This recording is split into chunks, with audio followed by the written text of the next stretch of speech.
Anti-derivative Jill.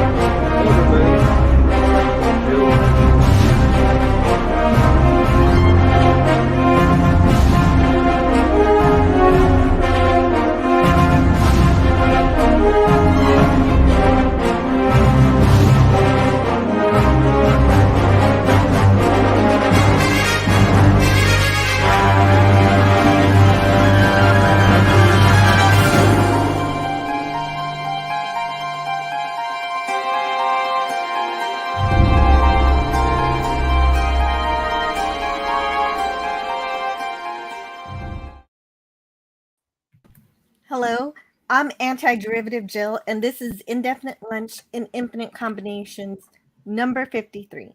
And today we're reviewing the next original series episode in production order, the last episode of season 1, Operation Annihilate! Exclamation point. Today we have pop culture curator and Scotty R37. Well, there is an exclamation point. There is. I just love it when people read punctuation. It's great. I Two have dashes to. and an exclamation point. Oh, thank you. Yes, I can't forget the 2 dashes. Those are important too. They are. They're in the title card, so I do recognize them. Thank you for being here today, Pop Culture Curator. I want to remind everybody to make sure you're not only subscribed to Pop Culture Curator, because I'm pretty sure you are, but also remember to hit the bell because he's reviewing Kingdom of the Spiders, starring William Shatner tonight, and also, he has Lost in Space on Monday, Gilligan's Island on Wednesday, and random rumblings from the lab whenever he feels like it. Thank you, Jill. You're welcome. Great to be here. Yeah. And also, remember to subscribe to the Phantasmagorium Show by Scotty R37, Kat, and Steve. He and Kat are watching Batman. Is that today or tomorrow? It'll be this evening. Yes. Okay, tonight. Okay, so all right. But considering the length of the movie, I'm pretty sure we'll be going on until tomorrow. So, well, right into midnight. So yeah. It'll be a Batman party tonight. Ain't no party like a Batman party. Yeah, that sounds exciting when I put it like that. But we also review a certain show I don't want to mention in this stream on Thursdays. Replicants in the future. Yeah, Bald Space Replicant on Thursdays. That's the full title, yeah. And I can't wait to get back to Quantum Leap because that's what's supposed to go in that slot. It'll be soon. Very soon. For reference to the production of these episodes, some facts I share come from Star Trek 365, the original series by Paula M. Block and Terry J. Erdman. And the idea to use this particular text as a source comes from my friend Raquel Briggs, who's featured on the Clobburn Times channel. So make sure to subscribe to Clobby and also read Raquel's amazing science fiction short stories. They really are very good because they bring in a major threat that goes throughout the whole, all of the different individual stories. It's like a shared universe. Pretty fun. Nice. And so let's check out Operation Annihilate and the Pancake Vampires.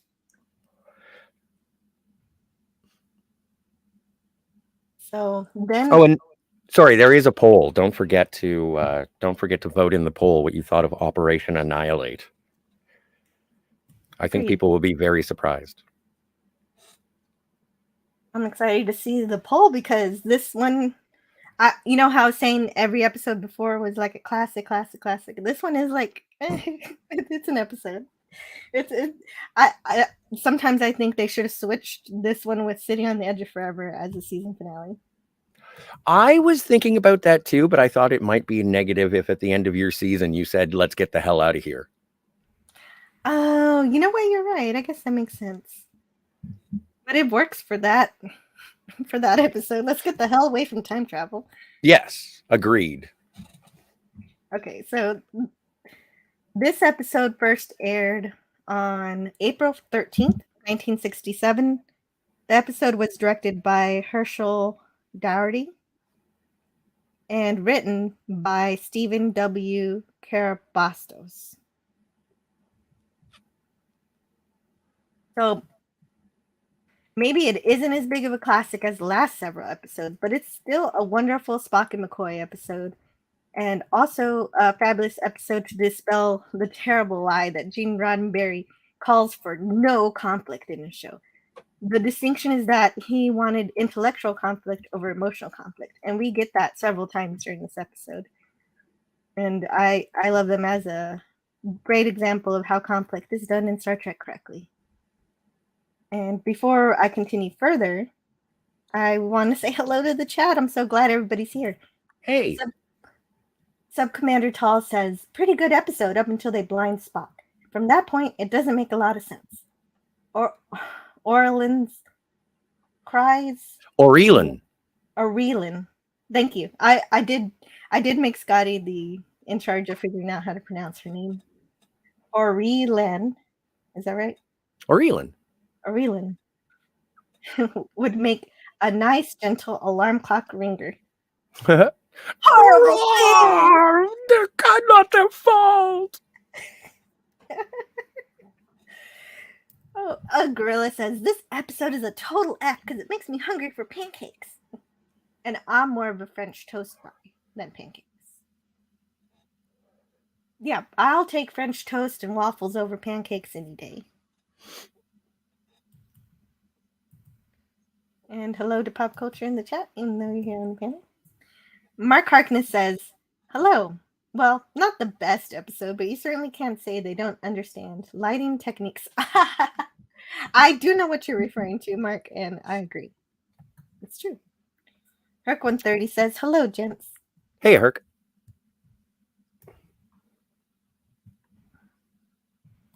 Oh, and Pop Culture Curator wants us to remember to please hit the like button if you enjoyed the stream. I always forget to say that. Mark says, nice to find folks talking about real Trek. This episode is not ranked the best, but better a greasy hamburger at a place I feel comfortable than overpriced slop in a restaurant I don't feel welcome in. Not only that, but that restaurant has roaches and they don't really follow the health and safety standards. It's just too dark. It's a dark restaurant. What are they hiding? They don't even have candles. I know, right? Mark Harkness says, does anyone feel increasingly sorry for Sam Kirk? His first appearance is, well, this. His second was basically cut in the 2009. I didn't even know he was supposed to be in this JJ movie. Yeah. And then Strange. Oh no! Oh yeah. Yeah. SNW turns him into a walking punchline. Not only that, but they have him talk trash about Captain Kirk, and that's not cool either. Well, and also I just wanted to point out Sam is mentioned in What Are Little Girls Made Of? So is Peter. Oh right. Okay, so that was used as a test for the robot, right? Right. Franco Walker, hello. Hello to Hey, Franco. And Pop is surprised that New Trek did that. Oh no, not surprised. Excuse me. Yeah. Yeah, no, they did a terrible service to all of Kirk's family that way. If there is a sleeping bag that was introduced in the original series, Kurtzman Trek has decided to send a production assistant to go poop in it.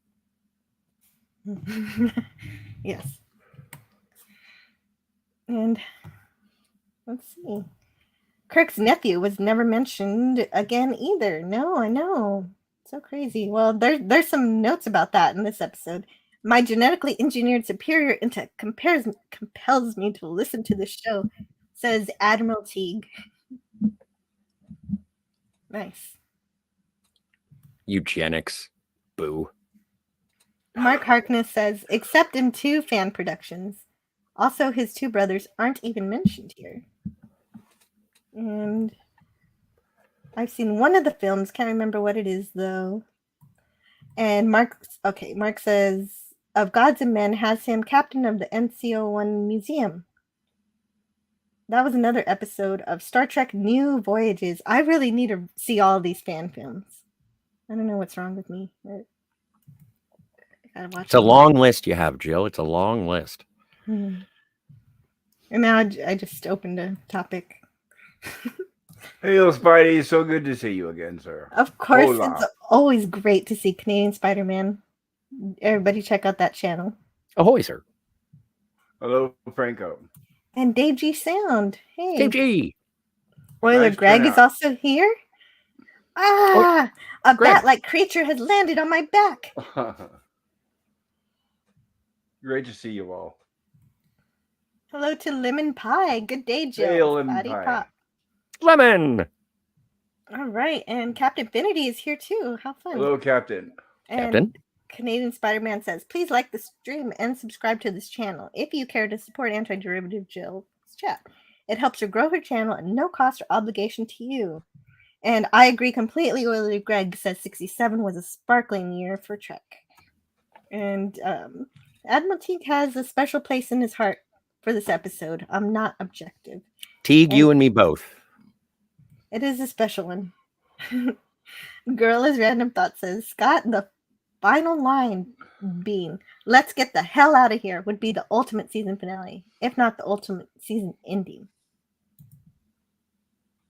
And Canadian Spider-Man says hi to Matt G. Oh, I didn't see Matt G. Hey, Matt G. Oh, yeah. Hey, Matt G is here. I can't stay long right now. My buddy and I are going to the water park nearby where you can bring your own booze and bikinis. Boy, that doesn't sound like lawsuits, but okay. Sounds like fun, though. Sounds like a great shore leave. I don't understand. You always bring your own bikinis. I don't understand. Yeah, you hope so. Instead of used ones. And it says the planet looks like a bit like the community college campus, if I recall correctly. It is. We'll cover that. Yes. And man, that ship is sexy. Damn, NCC 1701 is the best. Constitution class is such a great design. I have to admit, the new Constitution class in STP looks good. Yes, because they copy it. They copy I and would paste. say yes and no. I would say, I agree with the first part, Spidey, but not with the second. Yeah. It is. They are bringing in real Star Trek ships into a series where they don't belong. Digging up, you mean? Well, don't forget, in Trials and Tribulations, they dug you're up. Absolutely right. They treat it. The very last episode was like a kind of funeral with bringing everything into like a graveyard experience. Well, it's just braiding things along by the camera for member berries is all it is. Or references. Right. Anything to pander. It's like pander. They should have called it the episode Pander. Pander to the fans. Yeah. I mean, that's what they do. Let's not talk about that one. Let's talk about this one. This one's so much more fun. Yeah. Sam Kirk did nothing wrong. He was True story. Poorly served. All right, I'm trying to. Hey, Nemesis Eden, so good to see you. Nemesis Enforcer. Crazy. Girl is Random Thoughts. Hello, Girl is Random Thoughts. I like Sam Kirk in SMW. I'm guessing Gorilla's listening from work, probably. Probably. Canadian Spider-Man says, great to have you here. So much fun already. Oh, I'm glad you're having fun, Canadian Spider-Man. And everybody else. No bloody A, B, or C, or D. I do not do a good Scotty, so I'm not going to try. It is horrific. And my Stream Element Spot has woken up and reminds you to subscribe to my friends. Dadman. Yeah, Dadman and Mr. Brown Alliance. And Anonymous just tipped $1 tonight on Xanadoom TV.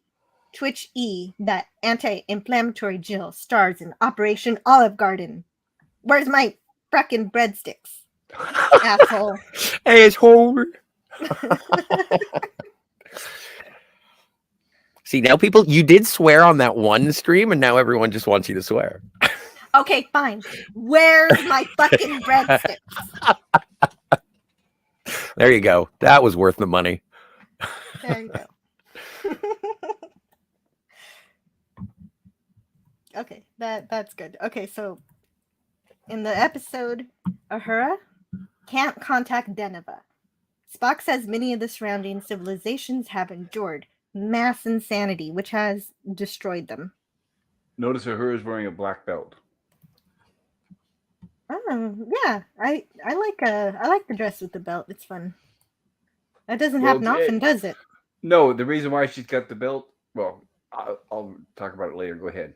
No, Well, you can talk. It's right here, right now. Well, I forgot to point out during the last episode, sitting on the edge of forever at the beginning on the bridge sequences, she had a black armband around her arm.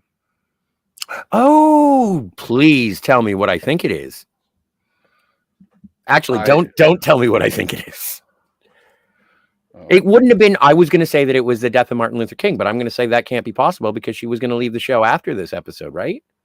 Well, I'm not sure exactly when, but it sounds like she was mourning over something. Right, and that just is the one that came to mind. If I'm not being impertinent, it's possible. I have to look up. Okay. Well, we'll hold on to that and get to it when we can. But I do want to say, 1968 is when he was assassinated. So I guess I'd have to look at the production date on this episode. When did it air, Jill? Do you know? If not, I can look it up. MLK was assassinated in 68, so this is 67. And it was March or April 14th, you said? April 4th, 1968. And April 14th was when this aired, I believe. I think you said. Yes, but 67. Yes. 67? No, and I'm just, again, in terms of the correlation, and my correlation was incorrect. Yeah, it was possible maybe she was mourning somebody in her personal family. True. Oh, Admiral Teague says, is she wearing it to remember the death of a crewman lost in world? Maybe. I don't know. That's not like a tradition that we see from Starfleet. So it's likely that it's a real life thing she was doing. I don't know. That's a good question. Well, what I was thinking, I don't know, when she was part of the landing party on the last episode, did she carry any weapons or no? Not that I saw. Okay, because I was thinking maybe because it had Velcro to hold her phaser and communicator, but I don't know. Anyway, sorry, right. we spent too much time on this. No, I know, but you're right. Sometimes they'll wear the communicator on their sleeve, so that makes sense. Sometimes it could be the communicator. That's a good guess. So Spock says many of the surrounding civilizations have gone insane and been destroyed, and we're already talking about the death of millions. Millions have already died. Genocide has already occurred. And we already know the culprit, the flying vomit pancake creatures, but we haven't seen them yet. And I do want to say Qapla' to Bird of Prey 5. Qapla'. Hello, Bird of Prey. Qapla'. And hello to Disney Sheepherder. Howdy and hail. Wish I could stay, but work. Take care and enjoy all. Good to see you, Diz. Yeah. Thank you for stopping by. And Captain Infinity says, Crumbs, yesterday we had Jill quoting Rachel from Blade Runner. Such treats. Yeah, good. Nice. And Matig says, is she wearing it, remembering the death of a crewman? Oh, yeah, right. I read that one. Possible. Oh, my goodness, you guys. Oh, maybe Bobby Kennedy. Did he? Okay, well, we're just going to end up looking for the deaths of several different people. And so we'll pin that for a question to answer later. Admiral Teague says, guess no one on the panel likes you too? They sort of make a lot the date of the date MLK was lost. April 4th, Kennedy was also 68 when he was assassinated. In the Name of Love is the song I think of when I think of MLK. Poor Flippy. Poor Flippy. Justice for Flippy. Flippy. She was mourning the death of her goldfish, Flippy. Right. Says Bird of Prey 5. You're supposed to clean the fishbowl, not flush it. Mm-hmm. Yeah. Whoa, Franco, let's not go jumping to conclusions here. One of the joys of it and one of the criticisms of the new stuff is that when a crewman dies, they give a shit. Captain Infinity says, sometimes Kirk wore his heart on his sleeve. And hello to Captain Fandom Nerd. Hello, Captain Fandom Nerd. I'm going to pin that, and let's see here what we got in the episode. So they find a manned vessel is headed straight to the Denvin sun. They pick up the ship on their sensors, and he's finding freedom in his incineration into the sun. Of course, this is a pretty dark way to start a Star Trek episode, even though the darkness is coming from the alien influence, and already genocide on millions of worlds have happened. Although the crew doesn't realize it's genocide yet, they just know people are going crazy and dying.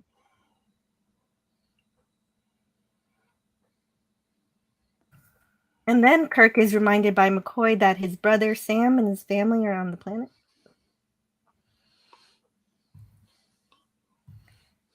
Yeah, they try to save the guy in the ship. They can't get him with the tractor beam. They would try to beam him if they could, but they can't. And the voice saying "It's finally gone. I'm free." You guys know who that was, right? No. Leonard Please say. Nimoy. Really? Yep. Nice. No, I didn't know that. Thanks, Paul. 2 hyphens. Urgent. There they are. Pop culture, could you read our first captain's log? Absolutely. Let me Sweet. go here. Captain's log, Stardate 3287.2. The mass insanity we have tracked across this section of the galaxy seems to have already touched Deneva. That planet, colonized over a century ago, is one of the most beautiful in the galaxy. Coincidentally, it happens to look just like Los Angeles. I did feel like I was in California. I do want to give a big shout out to Yeoman Williams. Yeoman Williams, She shows up throughout the episode. She actually beams down to Deneva. is that her last name? Yes, her first name is it's Vanessa. Her first name is Vanessa. I thought her name was Zara. No, it's Vanessa Williams. She's a yeoman. Vanessa Williams. I am just making jokes. Please carry on. The tennis player? No, Vanessa Williams, the lady who was in that, it was the Ryza episode of Deep Space Nine. I'm just making jokes. Oh, I have to ask something that I realized. Bosch?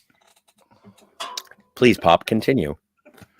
Well, Yeah, Scotty is confusing me on purpose. there's a connection that I was thinking that it dawned on me. I hadn't thought about it before. I don't know why I hadn't, but when we were covering Lost in Space yesterday, we heard about the directive that women cannot be in danger from the studio.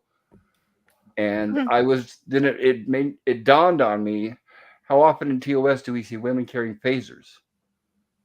I don't remember it until Uhura did in the animated series. Am I wrong?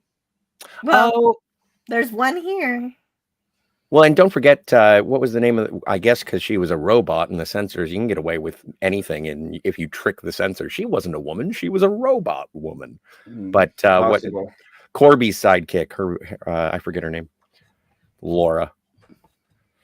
That's no fun. I want to be in danger. Sam's wife, meanwhile, on the ship, Aurelin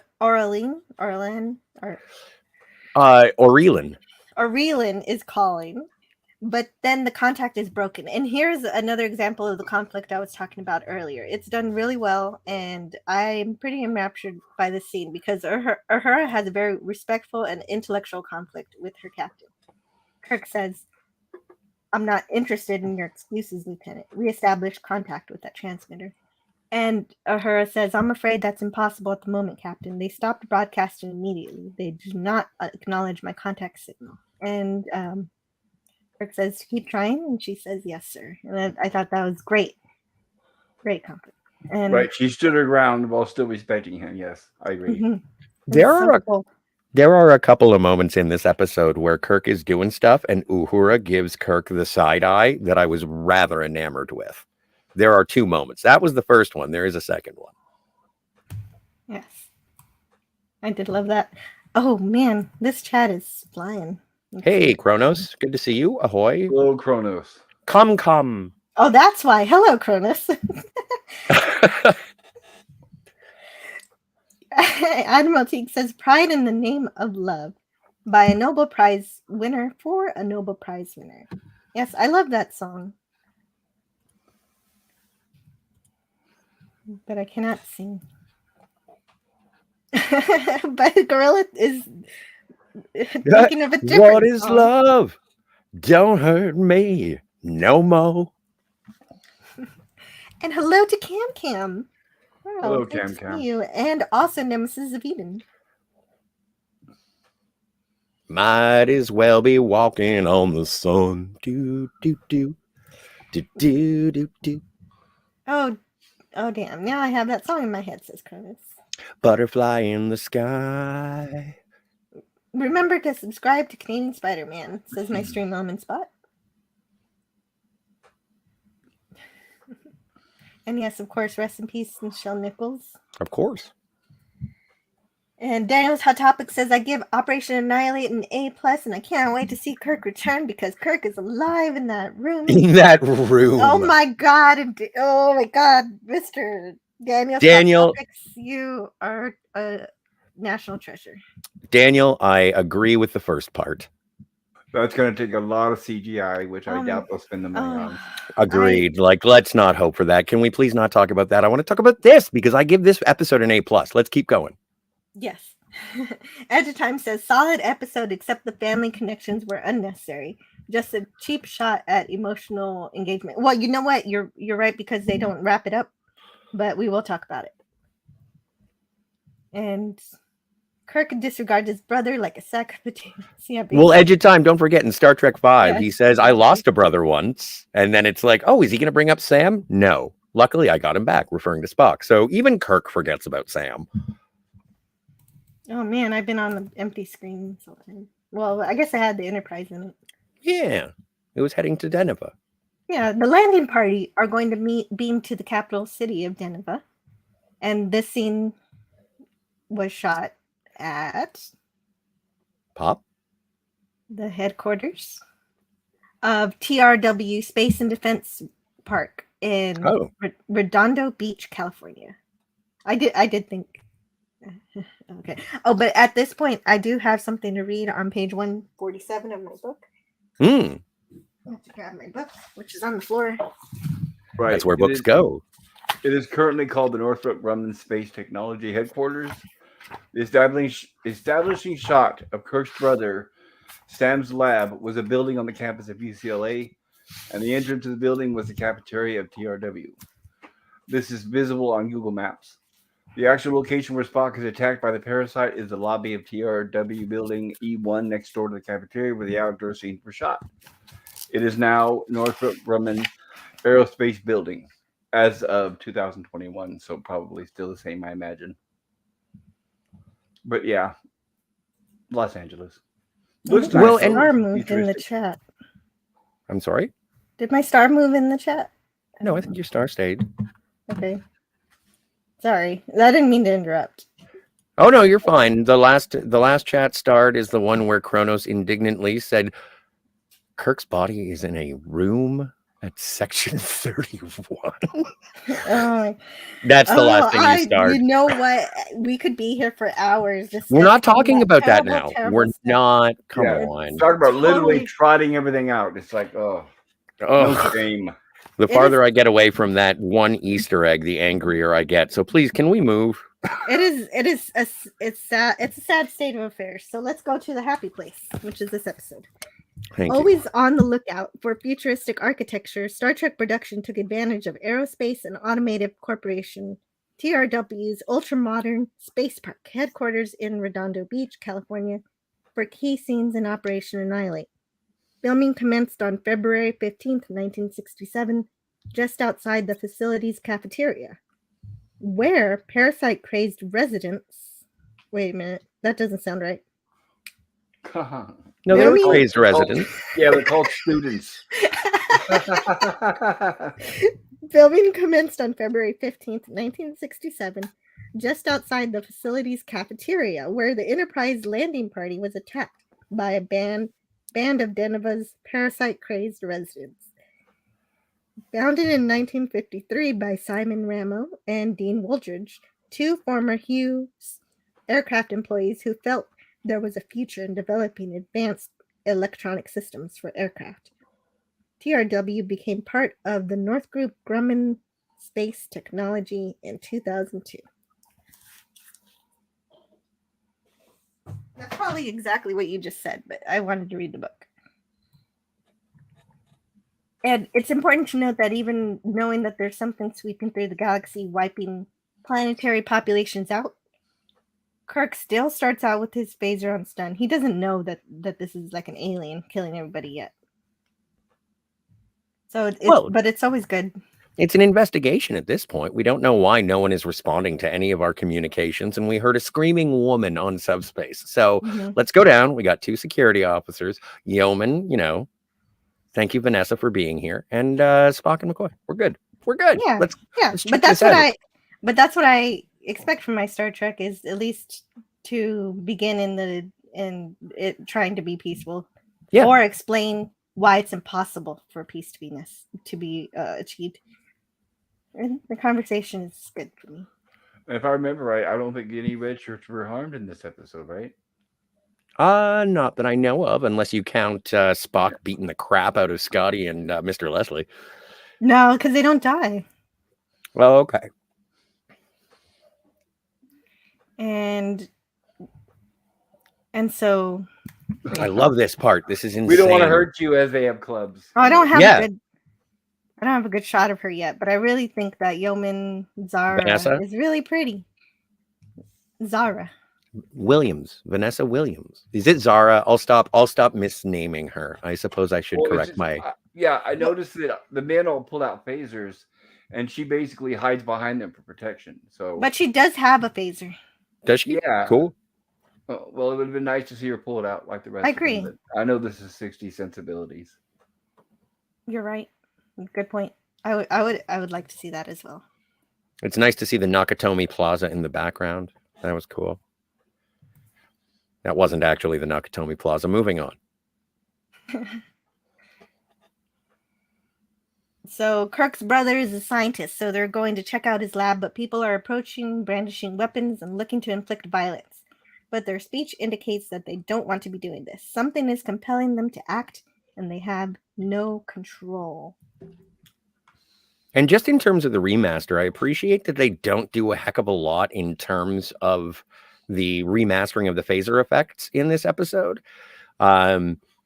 There were a couple of things that looked like there were artifacts from the original film stock, even in the remaster, that they didn't correct. And also, I think it's just iconic for this particular episode in terms of how things look.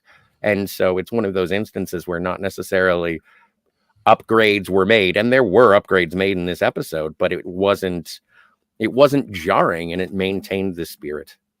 So I really enjoy the upgrade of this particular episode because it didn't go overboard. Didn't do anything it didn't unnecessarily have to change.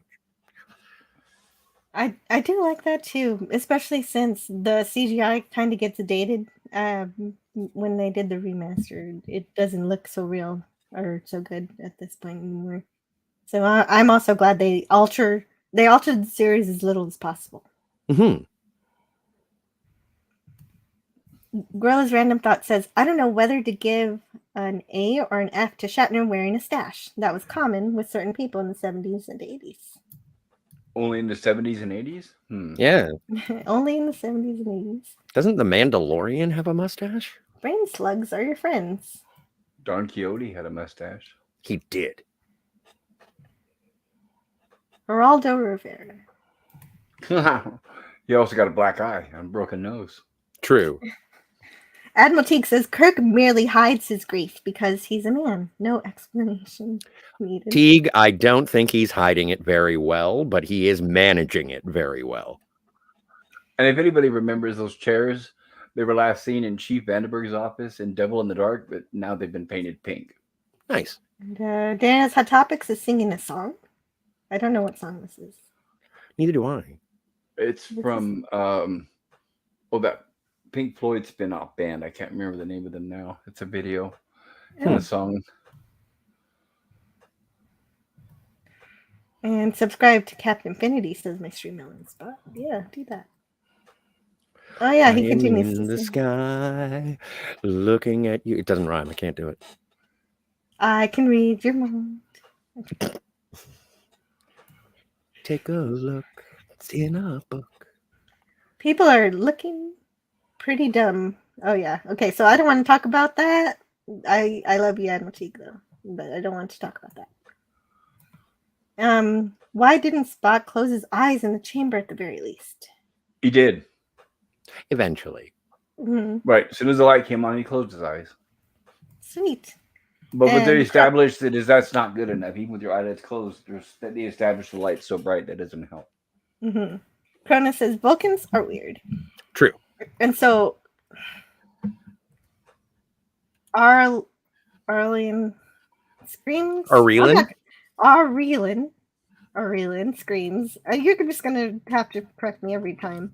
Am I going to be playing the part of Aurelin? Aurelin screams, and she's trying to cover the air vents with a man and a boy laying on the floor. And it's Captain Kirk with the mustache. I don't even think I got a picture of it. Oh man, I'm sorry about that. It's really fast, and I understand what there he is. It's really fast, and I always felt that the biggest disservice of Sam was that you never got to see like what he looked like. But the reason you never got to see what he looked like is because it was just Bill with a fake mustache. Yeah, I don't think they wanted people to focus on it. Right. But usually, like when you're filming dramatic scenes like this, there would be back and forth of sort of Kirk considering the death of his brother, and you would see his face, so it would humanize him. They didn't do that here for obvious reasons. Right. They would have spent more time on it.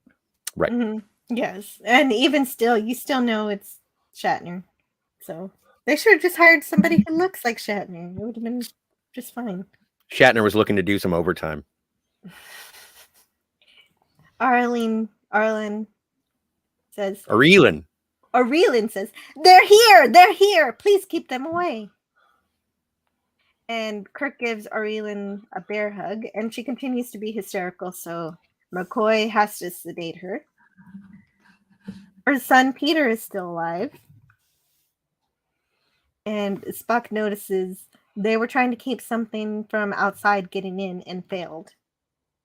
The sensors don't pick up this life form, so it's not life as they know it. And I think somebody on our podcast yesterday for Lost in Space were saying this little boy, it comes back later in our children. The children shall lead. Yes, right? I have more details. That's Craig Huxley, who plays Kirk's nephew, and he does come back for And the Children Shall Lead as Tommy Starnes.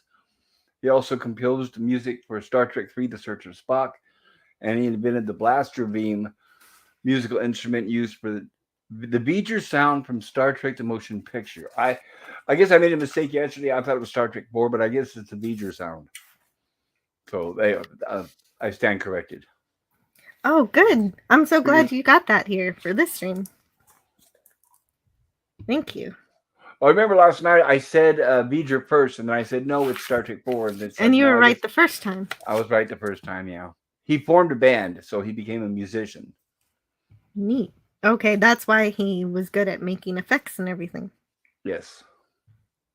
Okay, so this is page 178 from the Star Trek 365. It says, the original draft of the script Operation Annihilate, the only episode of Star Trek to feature an exclamation point in the title, did not mention Kirk's family.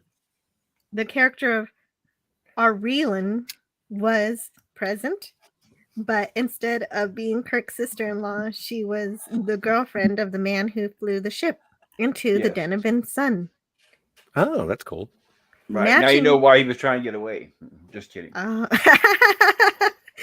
Matching Aurelin up with Sam Kirk and adding their son Peter to the mix gave the episode a poignancy that had been lacking previously, and gave the show a sense of continuity that somehow made the familiar characters seem more real.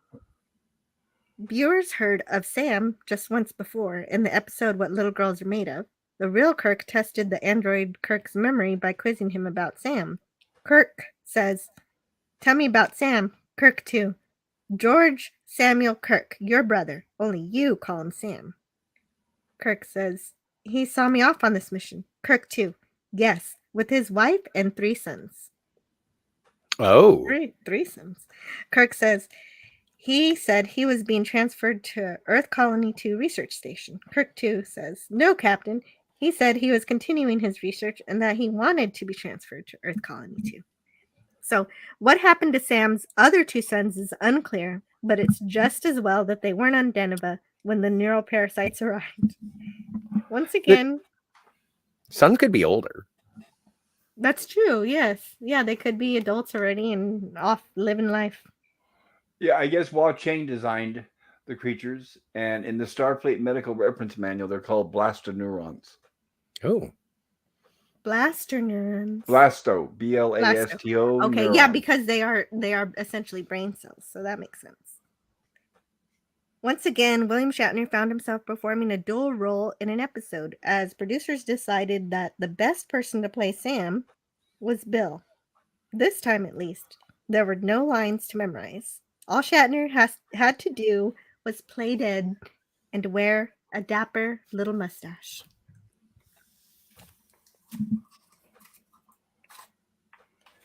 I do have to say, this is like the first episode where you get to see Kirk's emotions come out in terms of relation to a mission. I know you get the don't destroy the one named Jim Kirk speech from Corbomite, but I like how you get to see more of Kirk the man in this episode.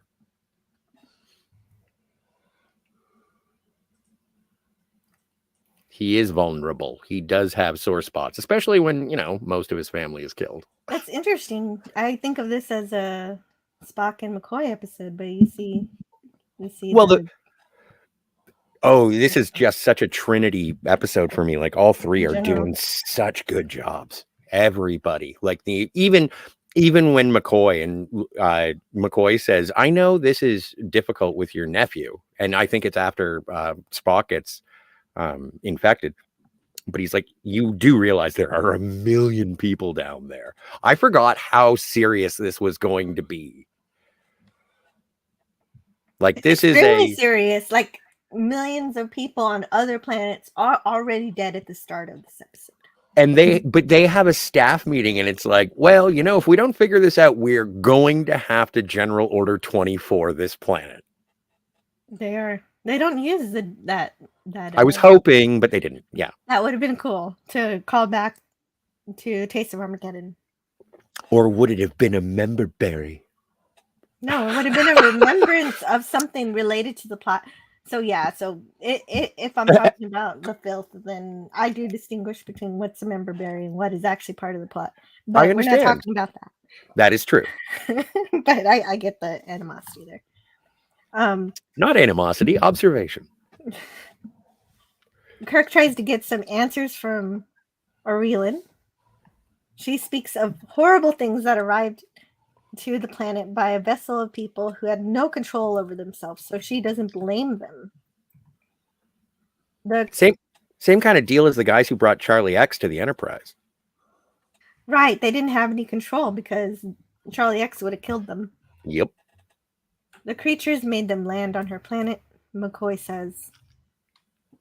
When she answers questions, any questions, it's as if she's fighting to get the answers out, as though something is exerting pain to stop her. It kind of feels a little bit like the SETI eel. Like highly susceptible to suggestion, except this time it's from internally. Well, okay, it is, right. The SETI eel goes through the ear. Yeah, but if you try to obey, then all of a sudden you're turning a phaser on yourself. So rest in peace, Captain Terrell. Mm-hmm. Interesting. Arlene says, they use it to control us. They're spreading, Jim. They need us to be their arms and legs. They're forcing us to build ships for them. Don't let them go any further. Like, I'm not as wild as she's being. But she relays this most important information, which she pays for in her death. Yes. And I would like to give credit. I don't know the name of the actress, but she does heighten the stakes of the episode by going just as crazy as Van Gelder did at the beginning of Dagger of the Mind's Eye. So, good work. Yeah, she did great.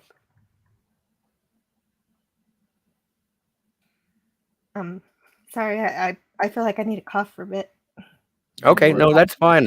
Everybody is celebrating Tuesday, especially JD Lewis. Thank you so much for that. Apparently, photon torpedoes and the tractor beam will be. Oh, and we'll be getting a medical staff today, so that's fun. Yeah, good work. Okay, let me see. I have the ability of buttons in the chat. Franco Walker stood Yeah, corrected. that's it.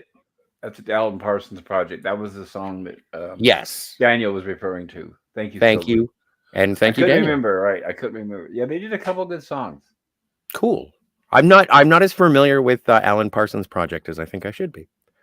And Chronos says, I think I saw a flock of seagulls once. LDG Free the Net is here. Hello and ahoy. If I missed the hello, I apologize. Hello, LDG. Admiral Teague says people don't give William Shatner enough credit for playing two different characters. Again, this is an episode that I think showcases how good of an actor Bill can be. Well, at least when he played the dead guy, he didn't overact. It's true. He didn't like flail. Right. You know what? Kronos says this could have been something from TNG. This episode does remind me of a TNG episode. It reminds me of the Crystalline Entity episode. Some of the ideas. Ooh, I thought you were going to say the other one where the aliens, the parasites, were taking over Starfleet, and they said, "Don't." That's what I was thinking. Oh, conspiracy. Okay. Yeah, I loathe that episode. No, I thought of the Crystalline Entity because of the moral dilemma that they face. Gotcha. Well, and also I was thinking just in the nature of this episode being the season finale of season 1, like at the end of season 1 of Next Generation, when they reintroduce the Romulans and they sort of hint at a bigger threat from the galaxy than we've seen before. This was something that I was like, oh my, you just set up the fact that, okay, something can take over the galaxy. This is the first episode that I think just a force of nature can be a tsunami that will take over the galaxy. You have to stop it. This is when stuff gets galactic. Yeah, things are getting more external, and that is good. Because we learn to care about more than just the ship. Yes. And the responsibility of the ship, really. To the rest of the galaxy. Or Federation. Admiral Teague says, the parasites have Kirk good and fired up. He wants them totally deleted. Yes. He does get there, yes.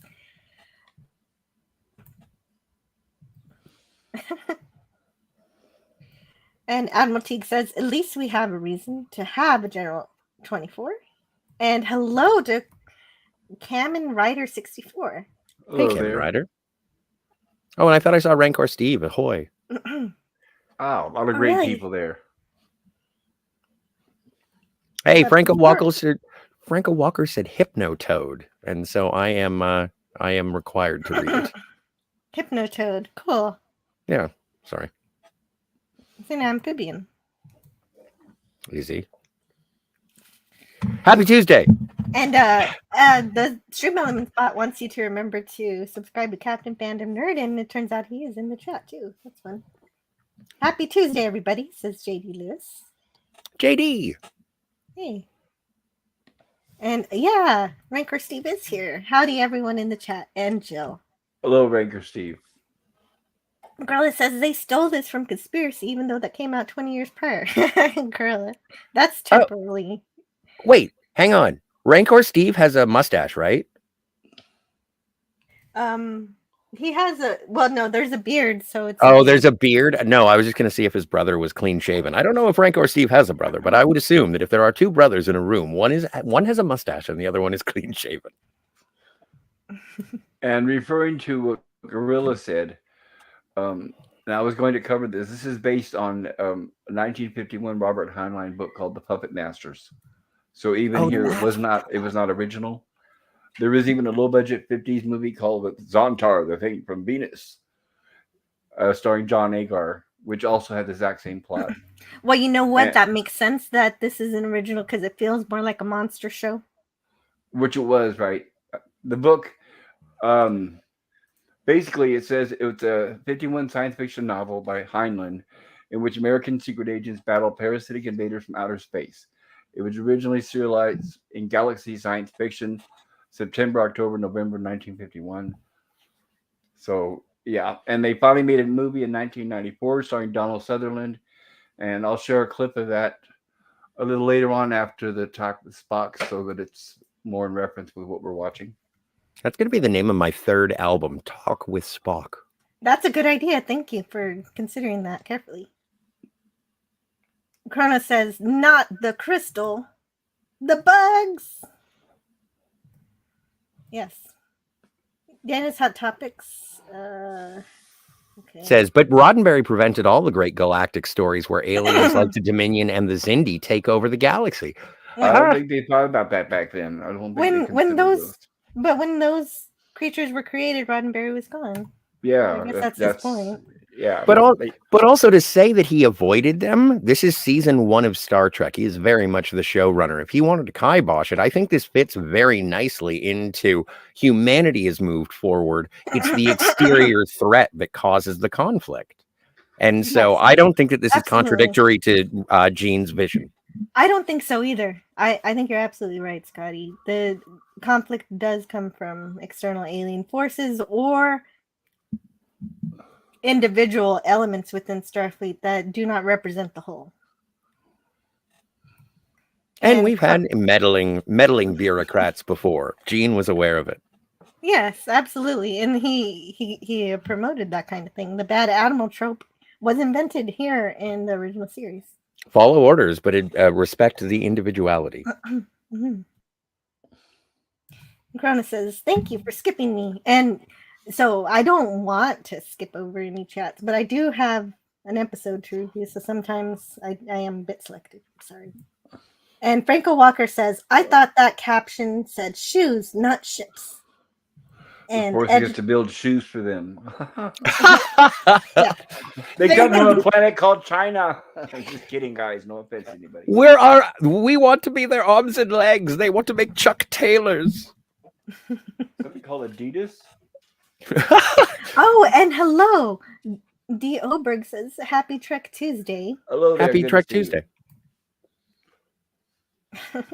Edge of Time says, Flat Earth Jesus approves of the pancake people. And Krona says, I'm annoying, but still not unsubbing. Oh, Jill's not annoying. I don't know. There are times. I try, but it doesn't work. Not all the time. Says, I give one a once. What? Apparently, I give 1 A for once, and Jill totally skipped it. I read it. I read his A, didn't I? I don't know. I don't know. I'm pretty sure I did. But if I didn't, go ahead and retype it in the chat and I'll read it. There's a poll. You can vote in the poll. Yeah, that's true too. I'm pretty sure I did read it. But if I didn't, put it in there again. I'll read it. Goodness. The neuroparasites is sort of body snatcher like in a couple of ways. Absolutely. Agreed. That's true. Well, and you know what? This does give me the violent version of This Side of Paradise vibes. Mm. Mm-hmm. Yeah, and what I meant to say, says Daniel's Hot Topics, is that we could have had stories like that with other aliens, but Roddenberry prevented it. For example, in Salty and I's favorite episode, Balance of Terror, the Romulans crossed the neutral zone. I'm sure there's more coming for that. You guys got to remember, too, with TOS, it was a team working on it.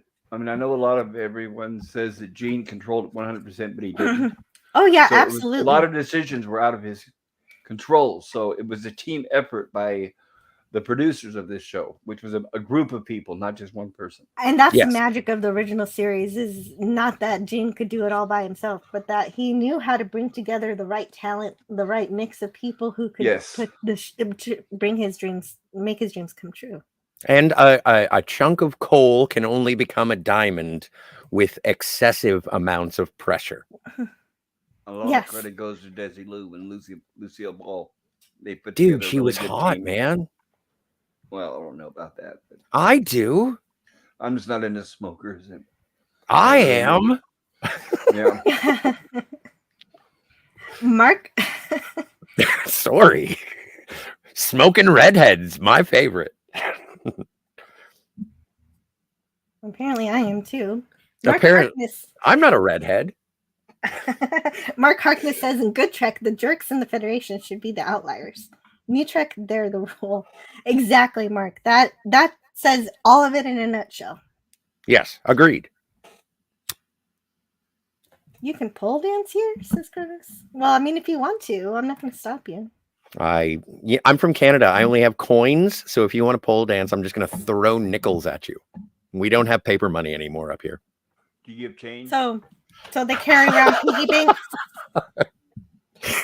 Sorry, that was funny, Pop. Thank you.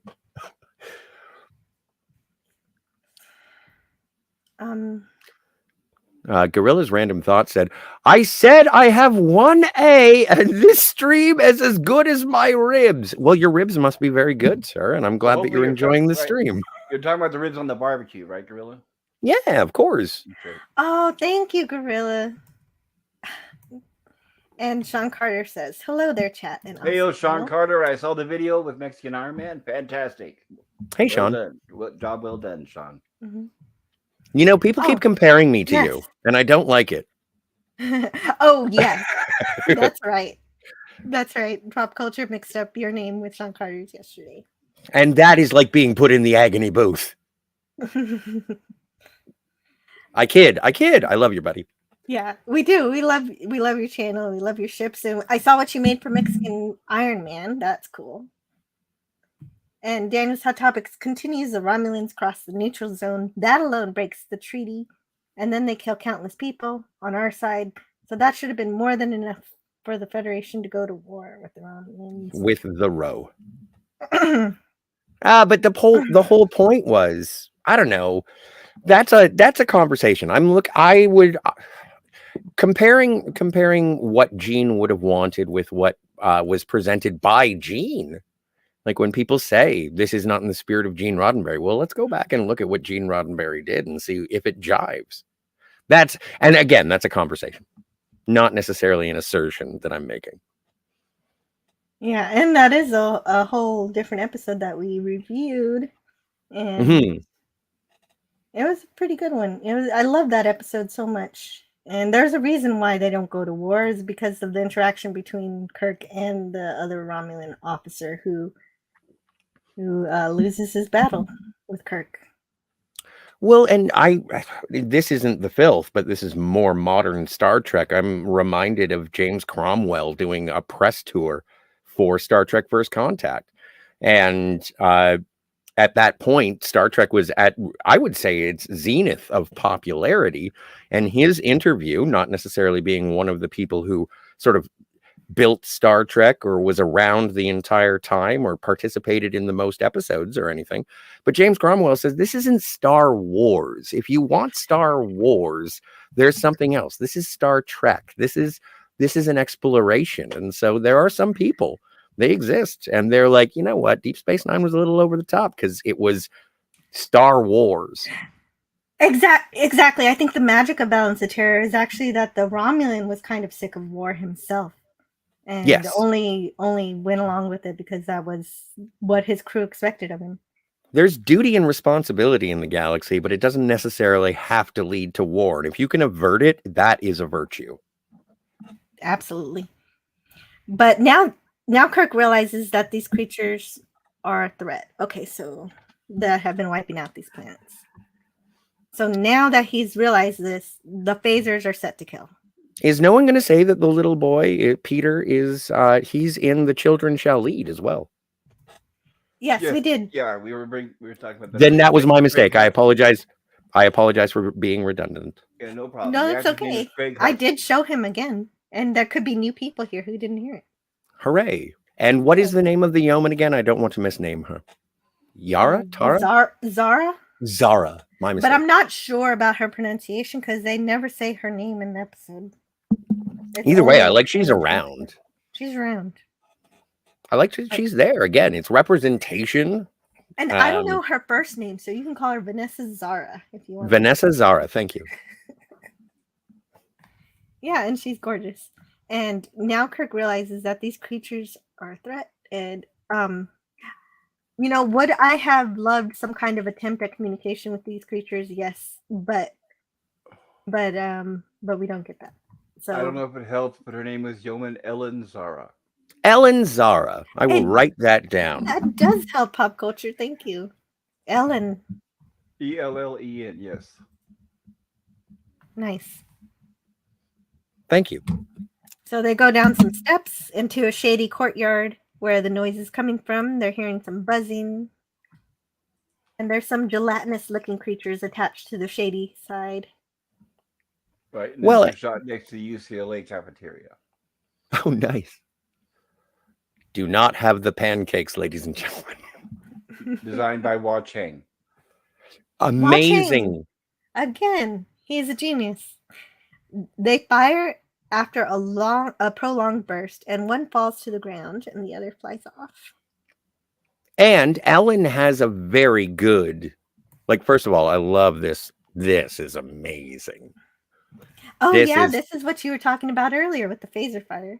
And the pew that comes out of them, and it's just it shows force of the phasers, but also it doesn't update the special effect to make it any less quaint. This is what it would have looked like, and it's come on. I enjoy this revisit, even if you are watching the remaster. This is essentially just a cleanup of the original special effect, which was good to begin with. Mm-hmm. I think it's gorgeous too. It's pretty fun. But I also enjoy how Ellen says, I don't know if we're on a first name basis, how Yeoman Zara says, they don't even look real, which sort of, I guess in modern vernacular, it'd be hanging a lantern on, but I prefer lamp shading. It's no, they don't. They do not look real. We are accepting this. It's a silicon-based light form.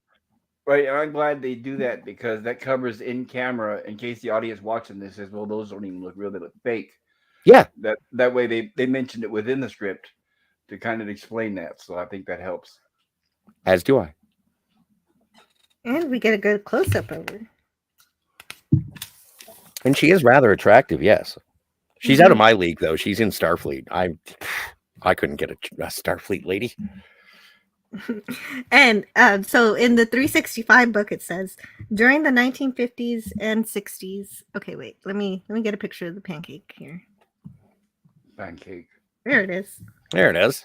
During the 1950s and 1960s, magic shops, dime stores, and cheesy comic book ads used to provide children and adolescents with outlets through which they could exchange their hard-earned allowance money for all sorts of gag items. The grosser the better. X-ray glasses, joy buzzers, and whoopee cushions were all very popular, but only one novelty item hit the big time by becoming a prop in a Star Trek episode. A rubbery pile of fake vomit, typically sold under the name Whoops or some other euphemism. Makes sense. Blurg. Something that would be sold on the back page of a Mad magazine. Yeah.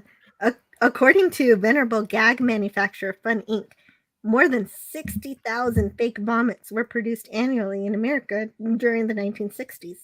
Some looked at them and thought, great way to gross out Susie. Others, okay, maybe just watching, looked at them and thought, great neural parasite. Chang modified the novelty vomit slightly, covering them with a clear inflatable bladder to make them pulse, and stringing them with wires so the crew could manipulate the little critters like marionettes. And I think that plays right into the production notes that Pop Culture Courier has on these. Yes. Which I'll show after Spock is attacked. Okay, after Spock is attacked. Gotcha. We're just waiting for Spock to get attacked. There he is. He's attacked. There he is. Dun, dun, dun. Yeah. And great. You know what? This is the part of the episode where I'm like, this is Aliens. This movie is James Cameron's Aliens. Well, these creatures can't even be killed by phaser fire. They can kind of be incapacitated a bit, but even with it on kill, they don't die. No. No, these are, and they impregnate you. This makes it frightening as all get out in my mind. Well, I don't remember if they said that they make babies. Do they? No, I'm curious about how they reproduce, but I'm just saying it is an organism that flies onto you, injects you. It must pierce the skin in some way, and fabric for that matter. And it injects you with a controlling organism. And these are not the eggs. I think it has like a proboscis where what it does is it connects to the brainstem. When I show this clip from the movie Puppet Master, it'll show that in more detail. Cool. That follows precisely along with what I'm thinking, because since they're described as brain cells, it makes sense that they would connect with your nerve tissue and tie around all of your nerves. Yeah, and it was the same in that low budget movie. It had a kind of like a needle, a proboscis that came out and then injected into the back of the neck. Neat. So Kirk is able to pull it off, but of course Spock's already infected at this point. Thank you, security guy. You look like Fred Armisen. You know, Fred, why not? He looks like a friend. Thank you. It's a good name for him. But this is Fred. A good shot of the other landing crew, Scotty. Well, yeah. Also, yeah. Scotty's not doing much. Ellen is kind of confused. Oh, and Spock, Scotty, are you all right? Could you read Captain's Log supplemental? I'd be happy to. As soon as I paste it. Oh, no, I'm standing by. Captain's Log supplemental. Captain's Log supplemental. Whatever the creatures are, they have apparently taken over all the inhabitants of Deneva.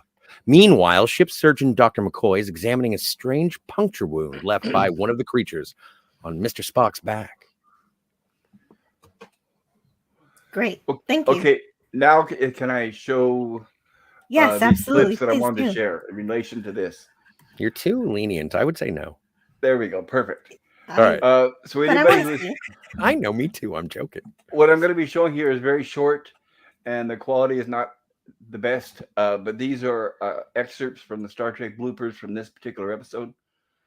And what I wanted to mention was another note of history is the day they were filming this episode. It was Mrs. Roddenberry's birthday, and I'm talking about Mrs. Roddenberry before Majel Barrett came along. Oh. So this is before the divorce. So let me show this clip here. Okay. Have we shared screen? It's about a minute long. Expand to 10. All right. And the gallant crew retain their nobility as the royalty of the final frontier.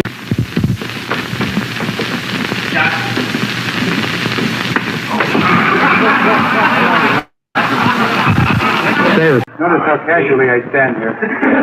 Steve? All right, ready? Come ahead, kid. Come ahead, Bill. Okay, on camera. Ready, Bill? I'm ready. Happy birthday to you. Happy birthday to you. Happy birthday, dear Riley. Happy birthday to you. As a token of our affection.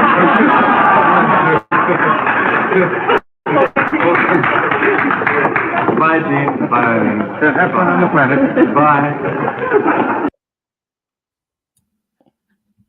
And that I hate to be no, but I am. I hate to be cynical about the situation. It's kind of weird because Majel Barrett is in this episode. It's kind of weird to have your wife visit the set of the show while you are actively, well, I don't know if actively. Anyway, I'm just saying that. Oh they were definitely deeply involved at this point. And so, I just wanted to point out the madmenness of the situation that was just presented. That is a different time, I suppose. Hey, Snortapoopus. Yes, thank you for sharing. I hadn't seen that footage before. I still didn't get her name. Mrs. Roddenberry. That's okay. Sure. Oh, you mean her first name? Yes. Oh, I think it's Eileen. Hold on a second. Is it Aurelien? Go ahead and continue, guys. I'll give it to you in a second. Cheers. Thank you. And for me, here's the next wonderful moment of conflict in this episode. Dr. McCoy and Nurse Chapel are examining Spock. McCoy pulls some of the creature out, but Nurse Chapel objects to Yeah, it's closing. Eileen. Her name is Eileen Anita. Eileen Anita. Yeah, Eileen. Oh, yeah, I should know that name. But this is a interesting point of contention here with Nurse Chapel and McCoy. McCoy's pulling out some of the creature out, but Nurse Chapel objects to closing Spock back up because there is more of it in him entwined throughout his body. And while this was an intelligent query, it's just as acceptable that McCoy's response is that he needs her to help him, or else he'll find someone else who can, because in the heat of the moment during an operation, it's important to trust the doctor. However, it's still very understandable and commendable that she questions it. It's a good question, and we get the answer in the very next scene. So I think that was a beautiful, another example of conflict. That was very good. Not just conflict, but terror for the stakes. It's like there's nothing we can do to extricate the parasite. Yes. Like it is, as soon as you get bit, you're done. This is like, again, I agree with Teague in terms of this is like Invasion of the Body Snatchers. It's a xenomorph. It's a zombie. Exactly. McCoy explains that he only gathered enough of the creature to examine because he can't surgically remove all of it from Spock. He says, "To be very frank, Jim, I don't know that I can do anything for Spock or your nephew." Holds up the jar. There are pieces of some form of living tissue. I removed one from Spock's spinal cord, the other from your sister-in-law's body. They're both the same. The boy's too weak to touch. Besides, removal of the tissue wouldn't stop the pain anyhow, as far as I can tell. And so we know the creature twists itself up into your body to remove I don't know if it removes anything from you as it infects your body. But without killing them, Spock, Peter, and millions of people on the planet will die. Oh, okay. And we did lose nobody panic. We just lost Scotty for a moment. He has to reset his internet. He might lose his internet, but we'll be able to make it here. So the move to prioritize life makes sense, even though it really would have been cool if these creatures were intelligent, or really just, or it would be cool if we knew whether or not these creatures were intelligent, or if they just made people insane and do crazy things. Well, she did say that they were forcing them to build ships. And that's exactly right. I think the fact that they take over the mind and the actions of sentient beings show that they probably are intelligent. So that is really the only disappointing thing I get from this episode, is that they don't learn enough about the creatures and why they're killing everyone. And so this is how I think it's like that crystalline entity episode, but without Scotty here, who can't really talk TNG. But in the Next Generation, where that scientist was so angry at her son's death that she killed the entity, and the crew were attempting communication with it, but she ended the possibility of communication. So I really love how TNG actually did go into the communication. But of course, TNG had the benefit of lots of years of Star Trek behind it, and they need to. And I do remember that episode. That was way. a good episode. Mm-hmm. Yeah, and it had two very strong moral issues and two sides of it. They didn't tell you what to think, just how to think about it. Yeah, I remember her obsession because her son had passed away, and it was a good episode. And I remember the time thinking the special effects were pretty good of the crystalline entity. Yeah, absolutely. And that's how that one reminds me of this episode, because it was a creature that would destroy, but it was really just eating. It was hungry, and maybe, I don't know. It just, there was some potential there. Yeah, there was some potential for understanding, but it was never achieved. And I think the tragedy of that was fascinating. And I think that this could have had that too. Wow, there's a lot of chat. I guess maybe we could read them while we're waiting for Scotty to get back. Sounds good. And I'm waiting for him to come back, and then I'm going to show another clip. Okay, sweet. So Gorilla's Random Thought says, weren't these supposed to be Proto-Borg? Well, they are disconnected, but they're connected as one when they get together to be part of whatever the big organism is that puts the brain cells together. So sometimes, sure, they feel kind of like the Dominion actually, because they can be the Dominion are like drops in the ocean, and the drops can be individuals, but when they put back together, they are one. And hello to Tony Stark. Hey, old Tony, good to see you there. Right? Glad you could join us. Cavatino Cavalryman says, just want to make it known I gave this episode a B because there's not enough Yeoman Zara. Played by Marishika Talavedo. And I apologize if I mispronounced. Chrono says, Superman could make a diamond out of coal. And Edge of Time says Romulans are greater than Romulans? Interesting. Romulans greater than Ramulans. Ramulans. What are Ramulans? They're like regular Romulans, but they ran. I wonder if he's comparing Ram and Rom. I don't know. Chrono says, I was wondering if I could share. Oh yeah, right. You wanted to share something. No, you go ahead. Okay, this is a clip from the Puppet Master movies. Oh, right. Is where this episode was based on, and I wanted to show the similarities, and what they would have looked like given more detail, but because this is 1994 instead of 1966 or 67. So let me share this. It's only about a minute, and I'll break it up with pauses because I don't want Jill to get a flag. Okay, thank you. I appreciate that. And here we go.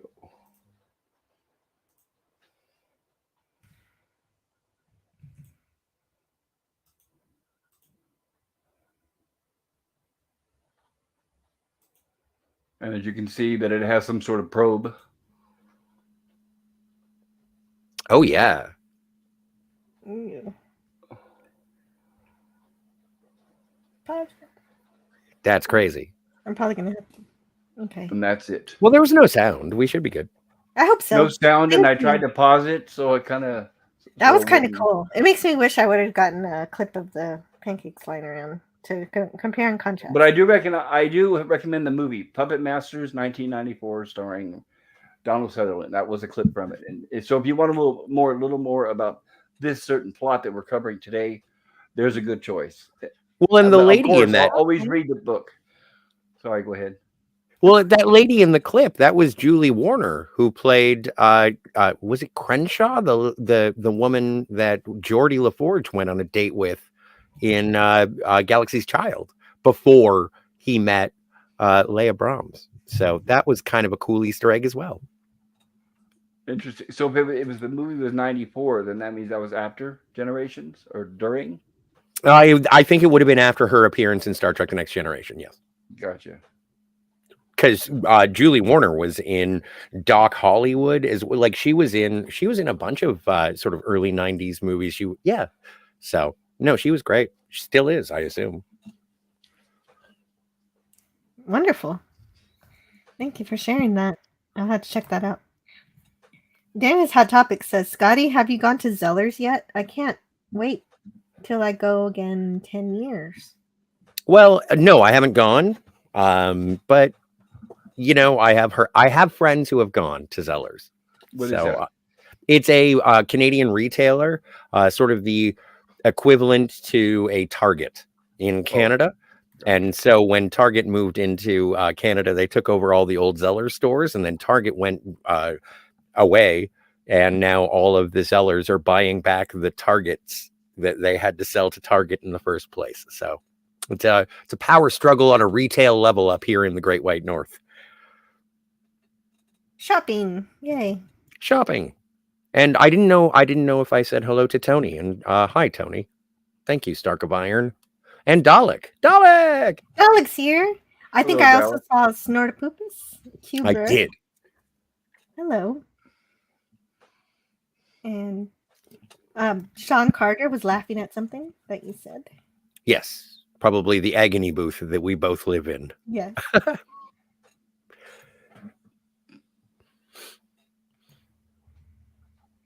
Kronos. And on the We haven't covered Jill on the Friday show. We haven't covered First Contact yet, have we? No, we have not. That's But going to be an we're- but interesting we're- one. This Friday we're reviewing Star Trek 6, and I True.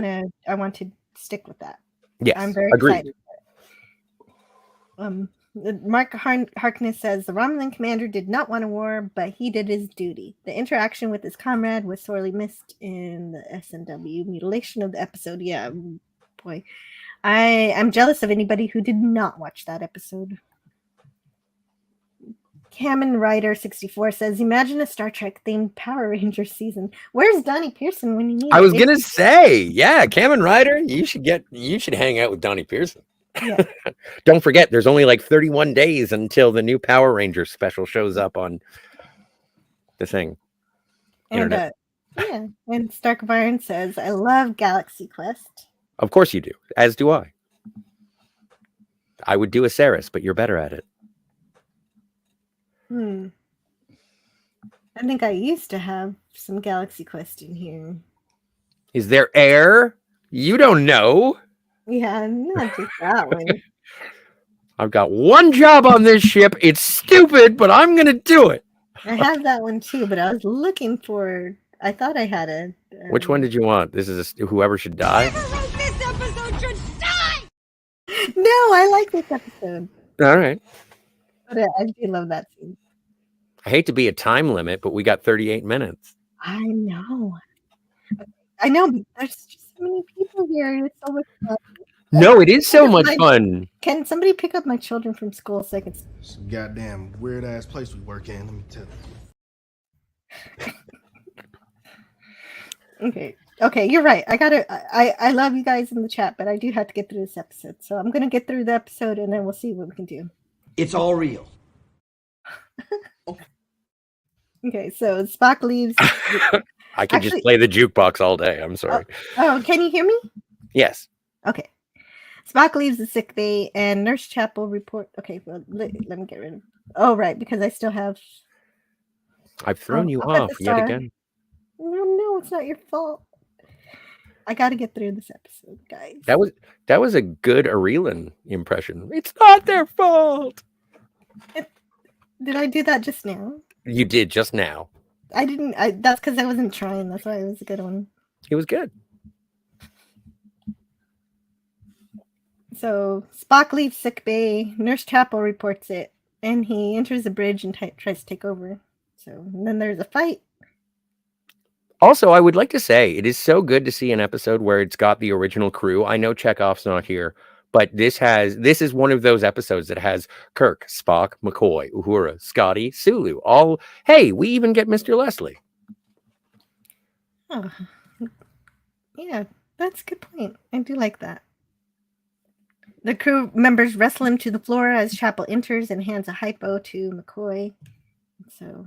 And Spock tries to do the neck pinch, and everyone knows, don't let him touch your neck. Yeah, he does. Did I capture that? Yeah, it did. Yeah, right there. And so after being restrained after his outburst, Spock says, "These restraints will no longer be necessary, nor will your sedatives, Doctor. I'll be able to return to duty. I apologize for my weakness earlier when I tried to take control of the ship. I simply did not understand." What is there to understand, Mr. Spock? Spock thinks he can control the pain even when the burden of his human half is providing the difficulty. Kirk wisely says that they should wait and see how much control he really has. And McCoy is reminding Kirk that there are millions of lives to save, in addition to Spock and Peter.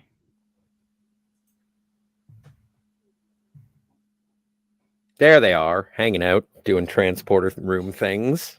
Mm-hmm. I wish it were Kyle, but it's always nice to see a little screen time for Eddie Paskey. Oh, Spock clearly isn't in complete control because he breaks through the restraints against orders to stay in sickbay. So it's certain that part of his actions are out of control. He pushes Nurse Chapel and leaves for the transporter room, where Scotty refuses to beam him down because Captain Kirk says no one should transport down. So Spock also pushes Scott aside, and Nick pinches his assistant. I do want, well, yes, Mr. Leslie, but I do want to highlight, and it's one of my favorite things. A lot of people forget about the friendship and relationship between Scotty and Spock, which is one of my favorites, just because they were together on the Galileo 7. Like these two Starfleet officers have solved engineering problems and got out of life and death situations. There is a respect that Montgomery Scott holds for Spock, and likewise Spock for Mr. Scott. Yes, absolutely. And I really like this. And I also, I really enjoy that once this altercation, because again, don't let Spock touch your neck if he's in a bad mood. But Spock punches Scotty, and Scotty is like, you know what? You're only going to listen to one person. I'm going to call Jim, and we'll sort this out, okay? Yeah. And I do appreciate that as just as character development. Maybe I don't even think it's headcanon. That is how I interpret this scene. Yeah, I know it is a fun moment, although it is presented as being direly serious. You don't necessarily have to have friendship moments that are hug and learn. There can be conflict that strengthens a bond between two characters. Yeah, and I absolutely agree with how you present their friendship, because the science officer does have a lot to do with how the engineering is run, and he often helps with that kind of thing. And it is a good relationship. And to just add context to Star Trek II, The Wrath of Khan, when Scotty is outside of what is basically the antimatter intermix chamber or whatevs, sorry about the whatevs, but like that is Spock. No, like fucking Spock cares. Sorry about the swear. Spock cares. Or sorry, Scotty cares so much. It's like, dude, you cannot. Please don't. And it's heartbreaking when I hear Scotty's wails in not wails, but you know. Mm-hmm. No, I know. Lamenting, I suppose is what I'm referring to. Like there is so much affection between these characters.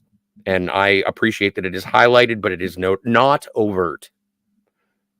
Yes, he's the one who has to witness that happening, and that has to be harrowing for him. Anyway, back to Operation Annihilate, because we got to annihilate some things. We do. And can you read that line right there that's on the screen? Freeze, Mr. Spock. Oh, sorry, wait. You know what? I got so deep into character that I didn't read it. I was just like, oh, I know what he's saying. Freeze right there, Mr. Spock. I do like that you went from memory and didn't read the screen at first. That's fun. Yeah, it's my mistake, though. Accuracy is important. Kirk reminds Spock that he was ordered to remain in sickbay.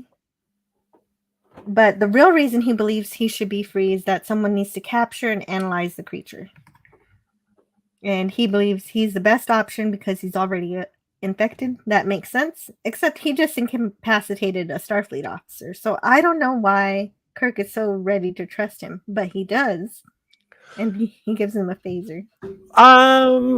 Okay, and again, this is one of the things that I like very much about this episode is that we've identified the problem. Spock is under duress. He is not under his own mental faculty right now. It's a heightened situation. He's fighting the infection.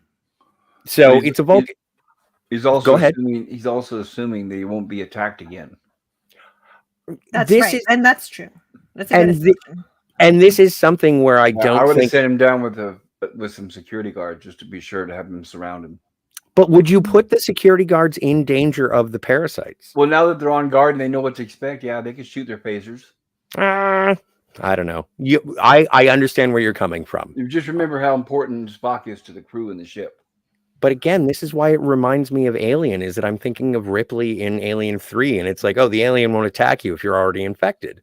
which is Spock's logic as well, which I accept 100%. There's no reason to put other crewmen in danger. Well, then they're assuming that they all can communicate with each other. How else would they know that he's already been infected? Good point. That's what I'm saying. Because I mean, in reality, you think they'd all just start attacking as soon as somebody walked by, right?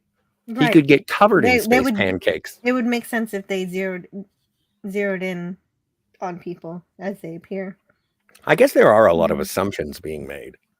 It's okay. Obviously, it's only 1 hour episode, so we've got to, continue. We do. I got less than an hour too. Oh my goodness.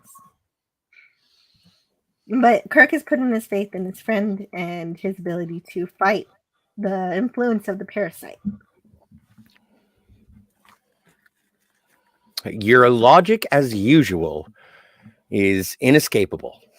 Well, and something would have been nice if they would have considered if Kirk would have said, "Isn't there some way before if one of us goes down there, we can wear some sort of protective device or suit that might prevent them from attaching to us?" That makes sense. Yeah, that does make a lot of sense. They have suits. Hey, that's pretty smart, pop culture. They might even have force field belts. On the magic belts.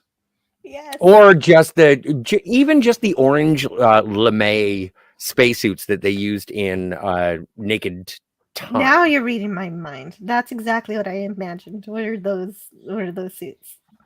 We don't know if they're armored though. They're not, but so they're useless. They could be. But they don't know that. But is this the first time that McCoy says damn? No. Is the second time? I don't know. Or the first I'm sorry for being angry. I'm under the control of the parasite. This is one of only 3 original series episodes in which the word damn is used, with McCoy cursing the damnable logic behind the experiments designed to destroy the blaster neurons. The only other uses of the word damn occur in Journey to Babel, where Kirk admits that he can't damn Spock for his loyalty by taking command of the Enterprise at the cost of Sarek's life, and in Court Martial, where Kirk makes a log entry stating that the evidence against him is damning. Okay, so this is the second damn. Thank you. Yes. Thank you. During the 60s, damn and hell were usually considered unacceptable on television, although hell might be allowed for naming a theological locale, as in several of the Twilight Zone episodes. This remained the case until All in the Family came along in 1971. Then it was used all the time, by the way. That's when everything changed, right? So, yeah, that's crazy. And this is something that you talk about all the time when you're talking about Gilligan's Island and Lost in Space, and just in terms of the censors and the code and what was allowed and disallowed. And even on City on the Edge of Forever, when he says, get the hell out of here, because it has emotional weight. That's why they fought for one word, which, again, when it comes to communication, maybe if I choose my words very specifically, there's a reason I chose that word. Yeah. Well, I remember Star Trek had very light cursing and very sparingly rare. And even in the original theatrical movie, Planet of the Apes, which I think was 1968 with Chuck Heston. Right. They gave him static when he used the line, "Damn you all to hell. God damn you all to hell." And they didn't like that. And that was a theatrical movie. They were threatening him with an X rating. Yep. An X rating for the last 5 minutes of a movie. Yeah. So if anyone wants to tell you that censorship is new. Well, Charlton Heston went personally in front of the censors and called them on it. And I guess you just can't win an argument with Charlton Heston. So, yeah. So they allowed it. Right. I'm glad that he fought for his line. True to the character and true to the story. Agreed. So a man tries to attack Spock, but... What do you think that thing is for? That? Lollipop? Lollipop. Doesn't matter. Move on. Good shit. Lollipop. Yes. See, don't let him touch your neck. And then after the neck pinch here. Oh, my stars. Jill, you have a neck pinch fetish. How many screens? It would have been a nice touch if they would have showed that the neck pinch didn't have effect on them because of the parasites.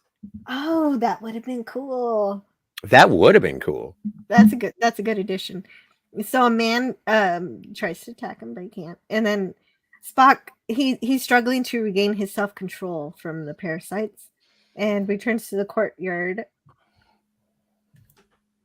where he phasers off one pancake and puts it in his box, his lunchbox, because he likes This is the dirtiest review I have ever heard of a Star Trek episode. He phasers off a pancake and puts it in his box.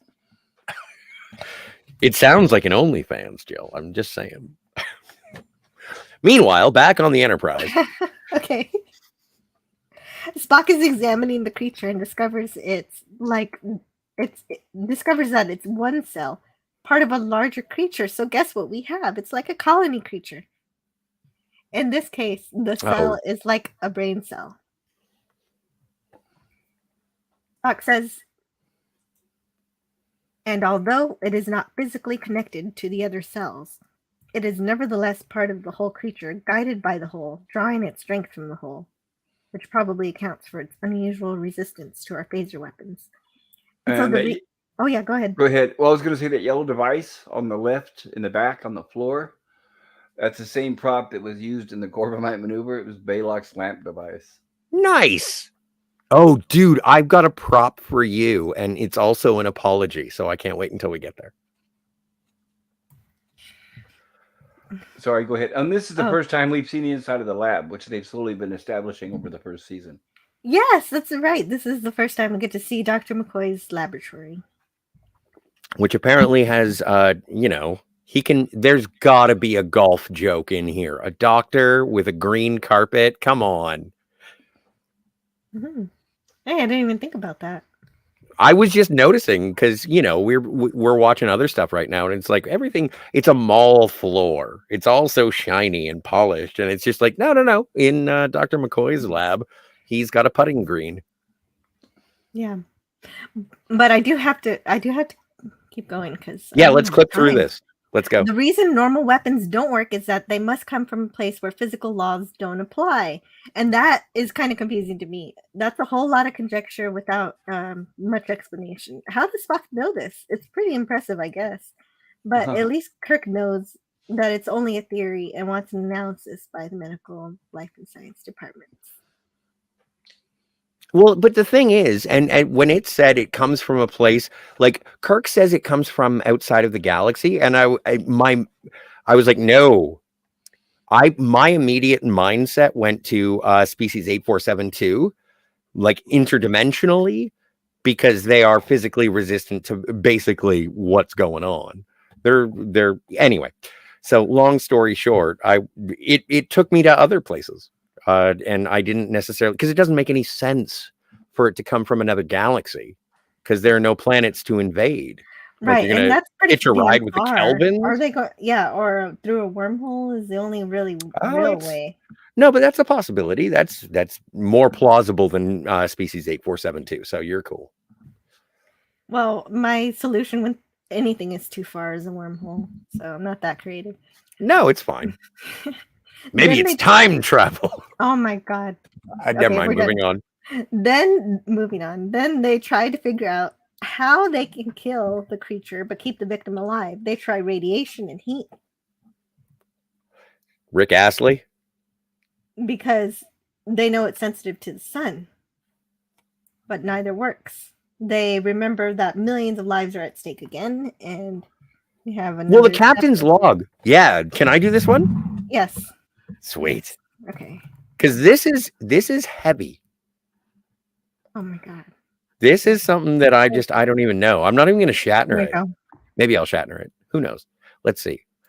Captain's log, stardate 3289.8. I am faced with the most difficult decision of my life. Unless we find a way to destroy the creatures without killing their human hosts, my command responsibilities will force me to kill over 1 million people. That's a day on the job. Yeah, absolutely. That is like I couldn't even make fun of it. Like that's crazy. But that's actually what they have to do to stop this infection. Yeah, and Kirk doesn't want that. He wants an alternative to that. He doesn't want to kill 1 million people. Like big ups. Mm-hmm. Absolutely. And in order to stop the creatures from spreading and destroying and wiping out the planet, Kirk needs to kill them all, or else they'll spread and kill more. So in this case, Kirk doesn't want to have to kill 1 million people to stop them. So he hopes for something else. And this is a good quandary. Even though it doesn't consider the intelligence of the creatures or even entertain it. So again, I'm probably repeating myself. Even if they find they can't communicate, it'd have been nice if they tried. Spock offers to go down to the planet and be killed along with Peter, but Kirk wants a different option.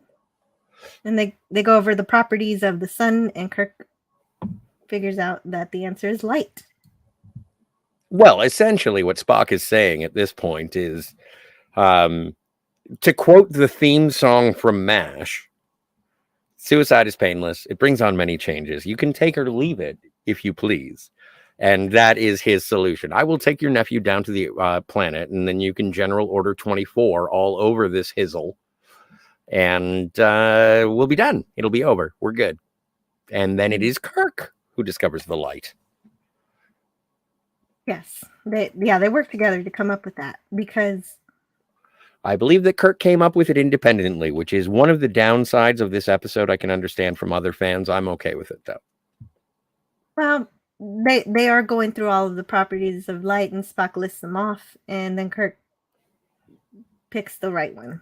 Yes, but let's be fair. Spock is under duress here. He is not working. He's not firing on all thrusters. But Spock does come up with the idea to distribute the light with a string of satellites around the planet. True. With burning trimagnesite and trivium. Oh, not Kivus and Trillium? Anyway. Magnesite is like a porous rock. But I don't know what makes it tri. And the second isn't a real thing that I could see. But it is a cool way to explain how something works, science fiction-wise, with an element that doesn't exist for us. All we needed. Would you chalk this one up to technobabble? Yes. Great. It's good technobabble, though. It is good technobabble. Yeah, for All sure. we need to know is that burning this element combined with the trivium produces a large quantity of ultraviolet light. And that works for me. You want light? We got light. The test works. So they do a test. They test the light. And they put the pancake in, in the microwave. Oh, wait. And it's so weird. Like, the thing is put in a vault. It's in a vault, and they still have to wear their goggles. Like, what good is the vault? Is it that bright? That is weird, isn't it? I thought about that too, but I let it go. Yeah. I just brought it up now. Yeah. Moving on. Yeah, but that is it. There's no window, and they're not looking in there. And I wanted to add also that the chair Spock sits in when he's subjected to the blinding light is the same one used as the neural neutralizer. Tantalus field. Yeah. Good obs. Mm-hmm. The Tantalus field. Cool. From Dagger in the Mind. Yeah, no, it's great. It looks like a comfortable chair. You know, aside from all the things that happen. Yeah, when you're not being tortured, right? Well, when you don't actually have the other end of the machine on there. Yeah. It's a much better day. I guess the futuristic lazy boy. Yeah, that's what I was thinking, man. But then after the test is successful, they want to do another test to see how it kills. No, wait, go back a couple. I'm sorry, I know we were short on time, but go back one more. Yeah, she's happy. This looks like a bunch of people trying to get into a club. I do like how everybody's going. That's kind of fun. Can we get everybody in the shot? Well, not comfortably. Right. So Spock volunteers to see how this test works on killing the parasite, but keeping the victim alive. And since there won't be any goggles on the planet, he won't wear any. I think that's pretty crazy. But that's how far Spock goes for scientific accuracy. You know how there's like that thing called the Mandela effect? Yes. So one of the things that I like, this is the first time in a long time that I've watched this episode. My Mandela effect was that I specifically remember McCoy being like, his goggles or something like that. Like, I remember someone saying, he's Maybe you not had a wearing the dream. thing. Maybe I did dream it. Maybe I did. Maybe you're so bothered by the fact that he didn't really have to undergo this kind of ocular torture that your brain fixed the scene by Maybe- making it just a misremembrance by McCoy. Maybe I'm thinking that other. Remember the episode with Catherine Muldaur and Spock wears the red goggles? Yeah, and she is blind. She's blind. Maybe I'm conflating. Well, we'll see. Can't wait. The test works, but it leaves Spock blind, and the moment seems dramatic and tragic because only moments later, Chapel returns with the results that show that other spectrums of light can kill the creature. The blinding light that we see isn't necessary. True. I am Pop quite culture. blind. Could you read Spock here? Absolutely. Spock says, interesting. Just as dogs are sensitive to certain sound which humans cannot hear, these creatures evidently are sensitive to light which we cannot see. Yeah. I like that analogy. They distribute the satellites and clear the planet of the creatures, saving all the humans of the planet. By the way, something I want to mention quick, I know it's not related, but I'll make it fast, is as we all know that our eyes are not able to see infrared, correct? Mm-hmm. Right. But did you know that your telephone camera can? So No, your I didn't know. iPhone or Samsung, any phone you have, if you turn the camera on and then use any remote from your house, like a television remote or any of those, hold it up to the camera, push the button, and you will actually see the infrared. Cool. I'm gonna have to take a picture of that. Yeah, so your cell phone does have infrared capabilities. Some people don't know that. But That's pretty sweet. I like that. And this screenshot is very much from the remaster. Absolutely. It wasn't even in the original at all, but it looks pretty nice. It does. And fun. This is one of those things where I'm thinking that it adds to the episode without changing the intention of the episode. It is a little bit of a, hey, look at what we can do. But it's followed up immediately by a way better dissolve effect on the neural parasites. And then we get Ellen back. Ellen is like, everything's great. Yeah, back on the ship, it turns out that Spock can see. Yes. And also Peter is nowhere to be found. Apparently we left him on the planet. Yeah, Peter. Oh, right. We'll get to Peter in a minute. Okay. But the reason Spock can see is that he has an inner eyelid. We learn about the inner eyelid here, which acts as a shield against high intensity light. Which is is like a desert. Which is the only thing that I will absolutely 100 have to call out on the filth is that when Commodore O from the first season of Star Trek Picard wears sunglasses, that was the first time, pardon my French, I looked at the screen and said, fuck you. Exactly, because Romulans should also have that inner eye. Makes sense. If they were evolved on the same planet. Yep. And the inner eyelid, that is in some species here on Earth. It's known as a nictitating membrane. It's present in cats and dogs, as well as other animals.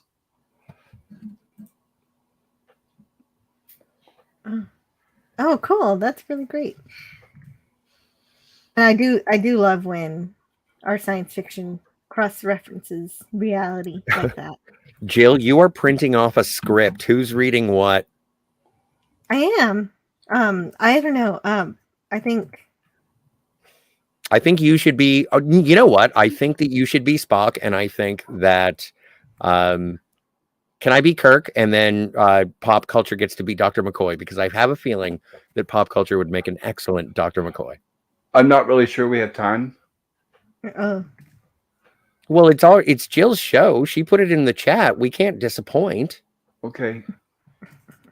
I don't even know if I'm even copying this in right. There's a lot of.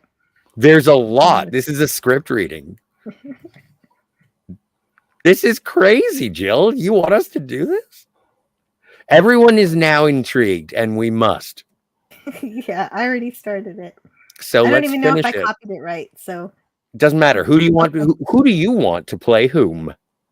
who did you say? Well, let's just go with what you said. I wanted pop culture to be Dr. McCoy. I Okay. wanted you to be Spock, and Yes. I wanted to be Kirk because Okay. I'm a dick. Interesting. Not Just like for- Kirk. I'm just saying because I like Kirk.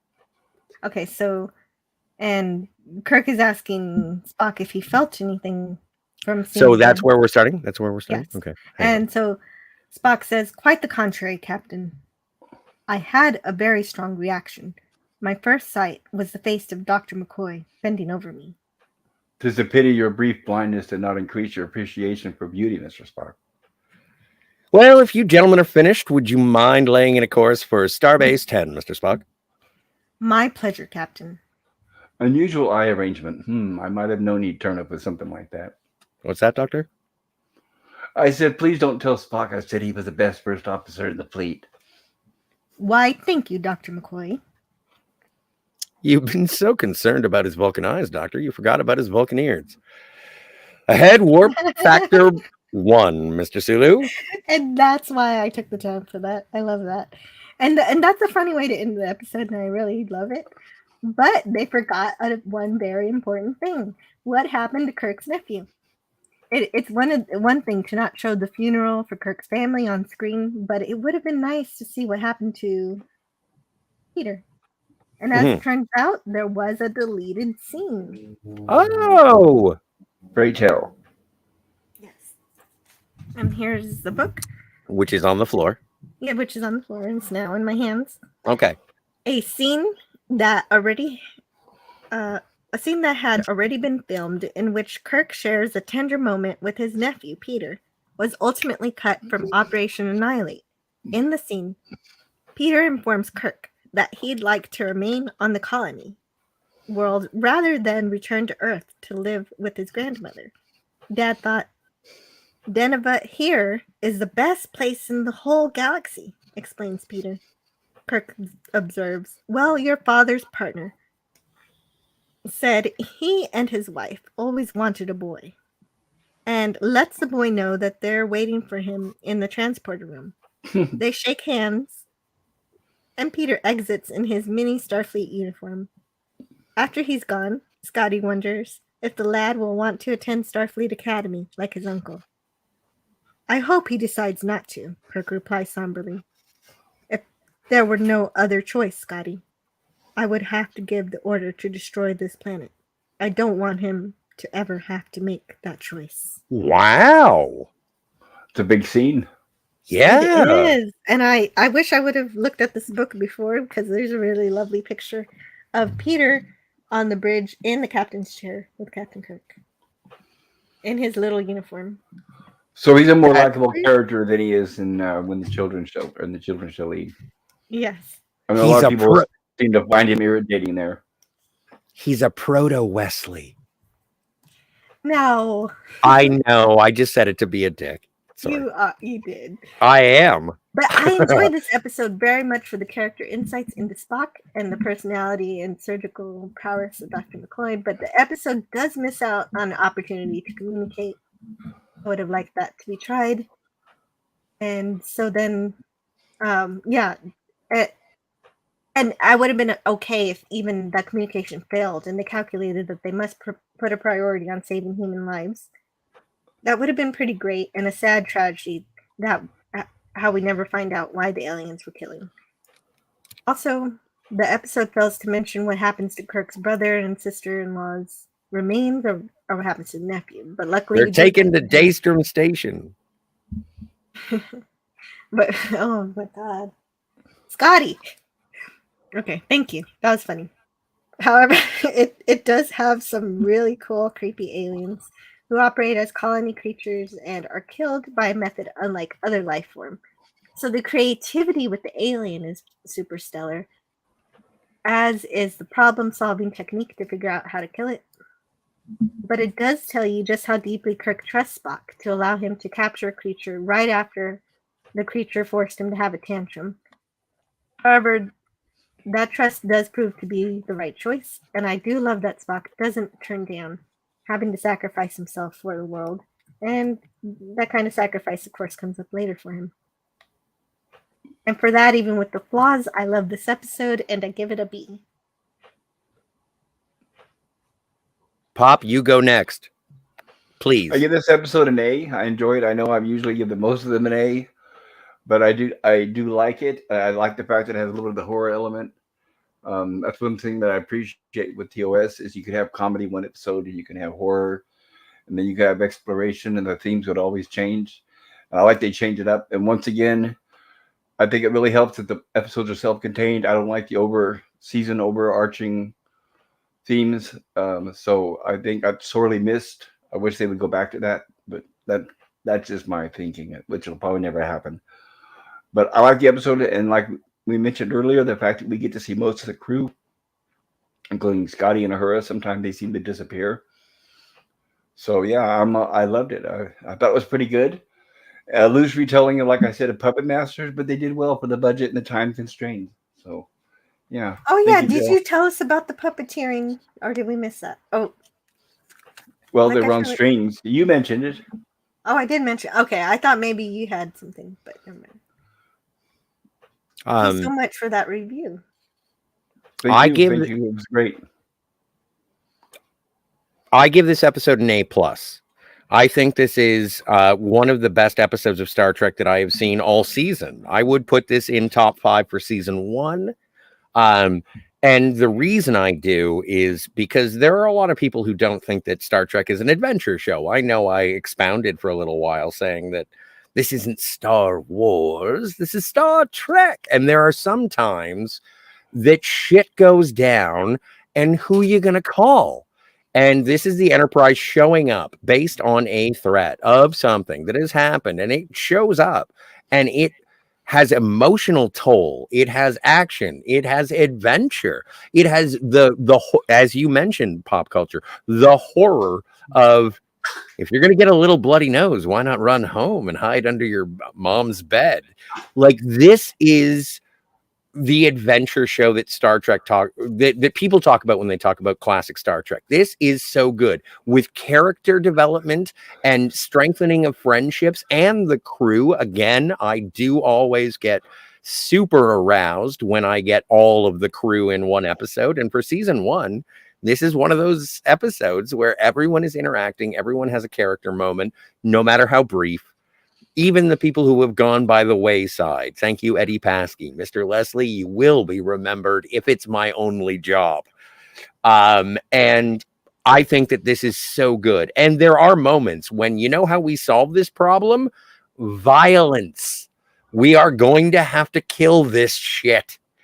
Don't think that Star Trek is all about being, let's negotiate. This is an episode where we have shoot from the hip bravado. We are trying to solve a problem, and we are saving people. Are you gonna sacrifice 5 people to save 10? Well, we're gonna sacrifice the silicone pancakes, and that's just what we have to do to make sure that the galaxy isn't taken over by a parasite. This is amazing. This was action adventure, awesome. And I would say, in terms of episodes, I find the character of Khan to be compelling, but this is why I show up for Star Trek, is when the galaxy throws something at you that you had no idea was out there. And I love it. I think this is definitely top 5 of the first season for me. Character. Yeah. Anyway, done. No, that's wonderful. Thank you for that review. And your internet dropped out when I mentioned what I wanted you to hear, is that even though I am disappointed we don't get to learn enough about the creatures, the episode of TNG this reminds me of is the crystalline entity in The Next Generation, where that scientist was angry at her son so that she killed the entity when the crew were attempting communication. She ended that possibility, but I get the priority and, of course, the reasoning that, hey, this thing is killing a bunch of people, and so it's got to go. And, It's got to go. And that was her decision, and she made it, and she paid for it later. But again, it's one of those things where at the time Picard was like, you don't have the right to indiscriminately destroy a species. In the original series, it was like, sorry, we got reasons. We got reasons. All these planets are being decimated. Yeah, sorry. Or completely eradicated. We're not This is an adventure Western show, perfectly presented for the time it was produced. Mm-hmm. I love it. This is fun. And then we have the poll here. Oh, we do have a poll. And I want to make sure I don't forget the poll. Yes, please vote in the poll if you haven't already done so. Yeah, I'll give a minute. And also, everybody, reminder, please hit the like button if you enjoyed the stream. You know what? Thank you for being a friend. This is great. I love how it's either A- to A+, but also B- and B+.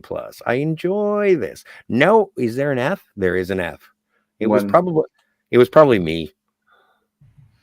There's a D to an F. I did vote in this poll because I'm allowed to. I know the host of the stream can't, but I cheat and I go ahead and vote in the poll as well. I created 3 new Gmail accounts. It's not cheating. I vote in your polls. Thank you. I appreciate that. and Scotty creates extra accounts so he can tip the vote.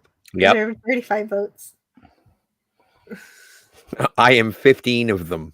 No, I'm joking. Thank you, everyone who voted in the poll. Mm-hmm. And so we have at 46%, tied at 46% A and B, at 6% C and 3% D. So that means just one person voted to D or F. And then, yeah. Well, I think next week. Yeah. We're going to talk about we'll probably open the show with our thoughts on season 1 of the original series. Yes, that's exactly. Well, you just read my mind, Scotty. How did you know? Because we're out of time. I'm Vulcan. That's how you know. You're logical.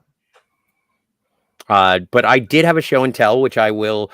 If you want to check out a screen, if you want, do we have time to show you? No, but I want to do it anyway. Let's do it. Okay, all right.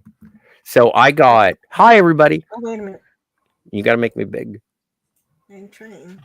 All right. Yeah. I did it. So I got Pretty Maids All in a Row on DVD, and this is the movie that was screenplay by Gene Roddenberry, starring Rock Hudson. It is the remastered edition, and I wish I could show you what I still haven't seen it. I really want to watch it, but this is a Gene Roddenberry outlier that I want to share with the group. I get to see it like right now, so I'm gonna go watch that, and I'll let you know how much of a weirdo Gene Roddenberry was. Cool. Yay. Did you show the rating on the box? You know what? Before I took the cellophane off, it's rated X. That's what I was wondering, because that was before the ratings changed. And it says, wait, and that was before, because let's not talk about. I got it. Canadian. It's rated R. But yes, this is the Gene Roddenberry sex romp. It's got Telly Savalas. Oh, who loves you, baby? I do. So I am looking forward to discussing that on a tribulation at some point. Anyway, that's it. I'm done. My show and tell is complete. Oh, great. And I have lots of chat that I wish I had time to read, but I want to read a few of them, and I keep clicking on them. So let's see. I have quite a bit of Star chat. Yeah, and Star 37 of them? Oh my God, you have no time. Pardon the blasphemy. Some of them I've read. My okay, mistake. So then Kronos says, I still don't like brain slugs. And Mark Harkness says, that would be the worst way for Kirk to come back, aside from no Shatner. Kirk said, I'll die alone. Well, he'll surely be alone among Starfleet. That considers. That's even worse. No, Mark, Oh I my don't want to talk God. about it. I don't want to talk about it. I didn't realize I was reading the filth until I read it. But Yeah, fair enough. Thank you for the contribution, Mark Harkness. It is a very deep conversation that needs to be had, but it's kind of the one that I save this kind of conversation for Fridays where I have a bit more time to Gather your opinions of the filth and what is being presented in Star Trek Picard. There are many places that you can get context. Bird of Prey 5 being one of them. He does a great review. I know you're a fan, Absolutely, pop culture yeah. curator. I am too. I'm a huge Bird of Prey fan. So am I. Bird And of then Prey. Admiral Teague does his Saving Star Trek channel. And then Jill, you and I, we basically just sort of hash it out. We try our best to figure out what the fuck this is. Yeah. Sorry, the swears. Yeah, I do my best. I do my best. You do a great job. You keep me in check. And sometimes I find things that you don't like, and it's weird. And Tony thinks the pancakes are like face huggers, which is true. Yeah, I agree, Tony. That's totes. And a cool alternate look for McCoy here. We don't see him in that lab outfit much, says Admiral Teague. True. I love the medical smocks. Yeah, and the neuroparasites are sort of regarded as space vermin here, and our heroes just delete them. Yep. The galaxy is menaced by space-traveling ravioli monsters, says Snortopoopas Cuber. Googly goo. Ravioli, I like that one too. I always thought it looked like eggs, like sunny side up eggs. Like if it was an ostrich egg. So an omelet. Well, yeah, sure. Kronos Just says, anyway, silicone grease balls. Sorry, I wanted to read some chat before I have to leave, and I have to leave now, but I still want to read chat anyway. I believe in something greater than myself, says Kronos. Me too. And Strike of Iron says, repeat the computer. Look, I have one job on this lousy ship. It's stupid. It's stupid, but I'm gonna do it, okay? I've got to combine that clip so it plays better. Dalek451 says, hi, Jill. So you're reviewing the episode with the flying pancakes? This one creeps me out a bit. Yeah. As it should. Dalek, you understand space monsters. Yeah, he does. Admiral Teague says, I would rig up the kind of IV bag on wheels full of painkillers Keith Richards had all through the 70s and just send Spock down to the planet to see what happens. Pain is of the mind, and the mind can be controlled. And Kronos says, that was a killer lollipop. True. It was like some kind of Allen wrench of sorts. Mm-hmm. Just really big. Yeah, just a very large one, yes. Gorilla's Random Thought says, put the lotion on the skin or else it gets the hose again. Oops. Wrong movie. True. And Sprinkle Walker says, Ellen of Troy is that what I was like, the goggle episode? Thank you, Franco. When Spock is like, oh, right, I forgot. He opens the Medusan box and then he doesn't have the goggles on. And it was like, oh, did she control him to not remember or whatever? And blah. Yes, I remember. Sorry, I can't wait to get there. I can't talk about it now. So somebody did forget their goggles. Eventually in a different episode. I'm just conflating. Cool. Sean Carter says, OMG, I can't believe I'm defending Picard, but Commander O was a Romulan, wasn't she? Explains the sunglasses, but doesn't excuse none of the characters noticing. Sean, I'm going to sit here and say, you know what? By the time you can develop space travel and go to another planet, you've already developed your inner eyelid. So I'm going to say Romulans have that inner eyelid as well. I'm not a exobiologist, but that's my guess. Admiral T gives this episode an A. Great performance by Shatner. True. Frankel Walker gives it a C, and Admiral Teague agrees with Scotty on this episode. Wow. Says, great, thanks. Right? I has a flying spaghetti. Oh, wait a minute. I gotta Why did I You fly? already said you love the space ravioli, so it's not a I surprise did. that the comment comes back in the chat. But you have limited time. The I has a- chronometer. I has a giant flying space ravioli. Boy, oh boyardee. Kill, kill, kill. I'm sorry, I just like that series of comments. And Sort of Poopus says, we are Starfleet. We come in peace. Shoot to kill. Stun. But yeah, that reminds me of the song. The Firm song. Hey, Great Greg. episode. And we get better insights into Spock and Kirk. Yep. And the parasites are space vermin, says Admiral Teague. They had no individuality. When the alien is a collective or hive mind, Star Trek sort of gives itself a pass. And Cam says, great stream, gang. I gave it a B+. The episode has pretty much everything I love about Trek. Thanks, and have a great rest of your day. You as well. And Picard would spend half the episode in the conference room discussing the moral implications while the aliens take over half the galaxy, says Snortapupus Cuber. Good point. See, Next Generation or Picard?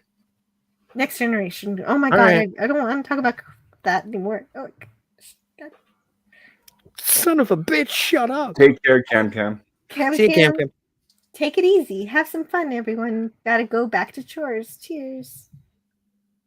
And that was a few minutes ago. Snortapoopa says that I'm out of my Vulcan mind. I don't have a Vulcan mind. That's the problem. Scotty is out of his Vulcan mind. Great stream, says Franco Walker. Thanks. I need to start earlier so I don't rush so much. That extra hour really makes a difference. We're good. Yeah. Anyway, thank you to everyone in the chat. Super jazzed. Absolutely. Yes, thanks everybody. Thanks everybody for coming here to talk about Operation Annihilate. I hope you guys had fun talking about it. Appreciate it. Thank you. Mm-hmm. This is like my favorite time of the week. The Phantasmagorium show, we air whenever we want. Tonight, apparently, we're going to be talking about The Batman, which is the Robert Pattinson Batman movie. It's really long, but yeah, you'll have to tune in to find out how I felt about it. And this Thursday, we're going to be talking about things that I can't talk about on this show. Pornography.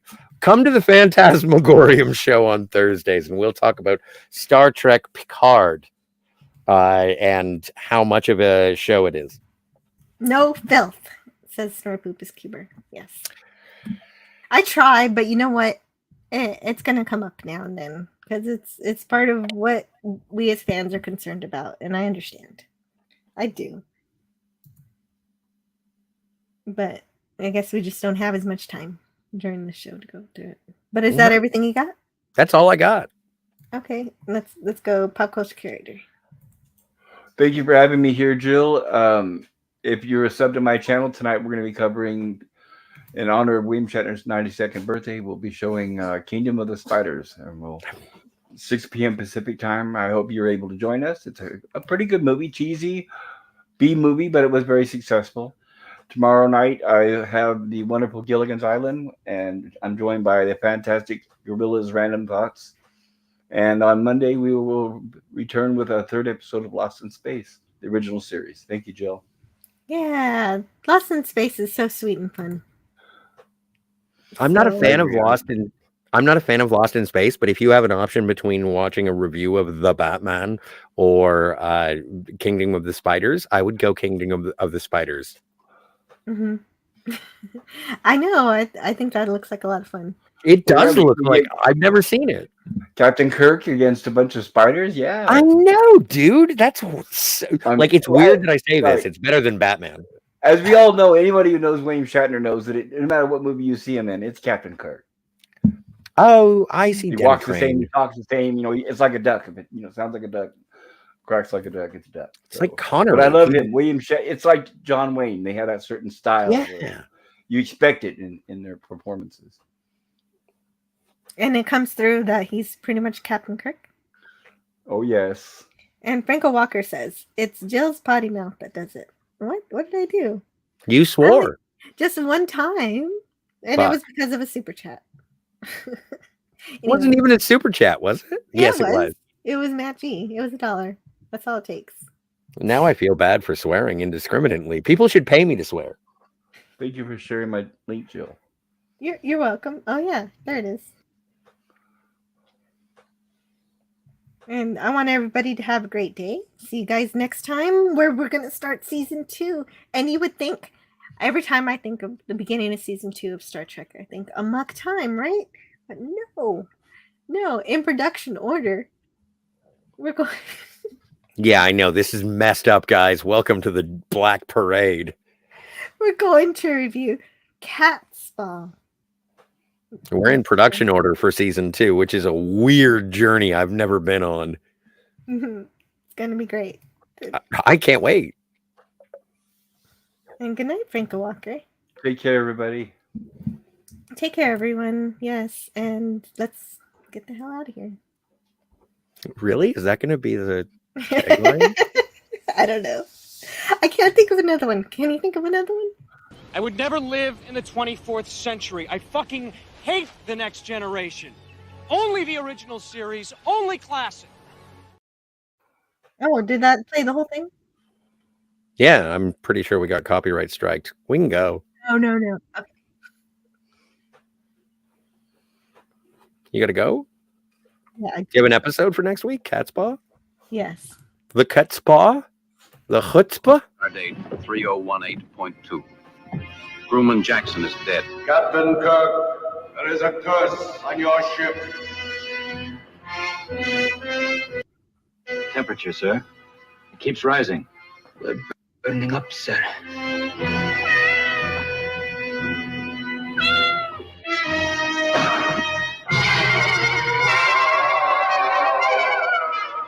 Captain Kirk!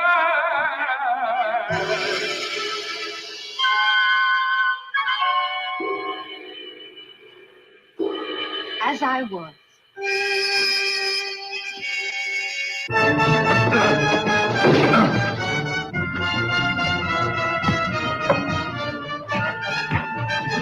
Stop!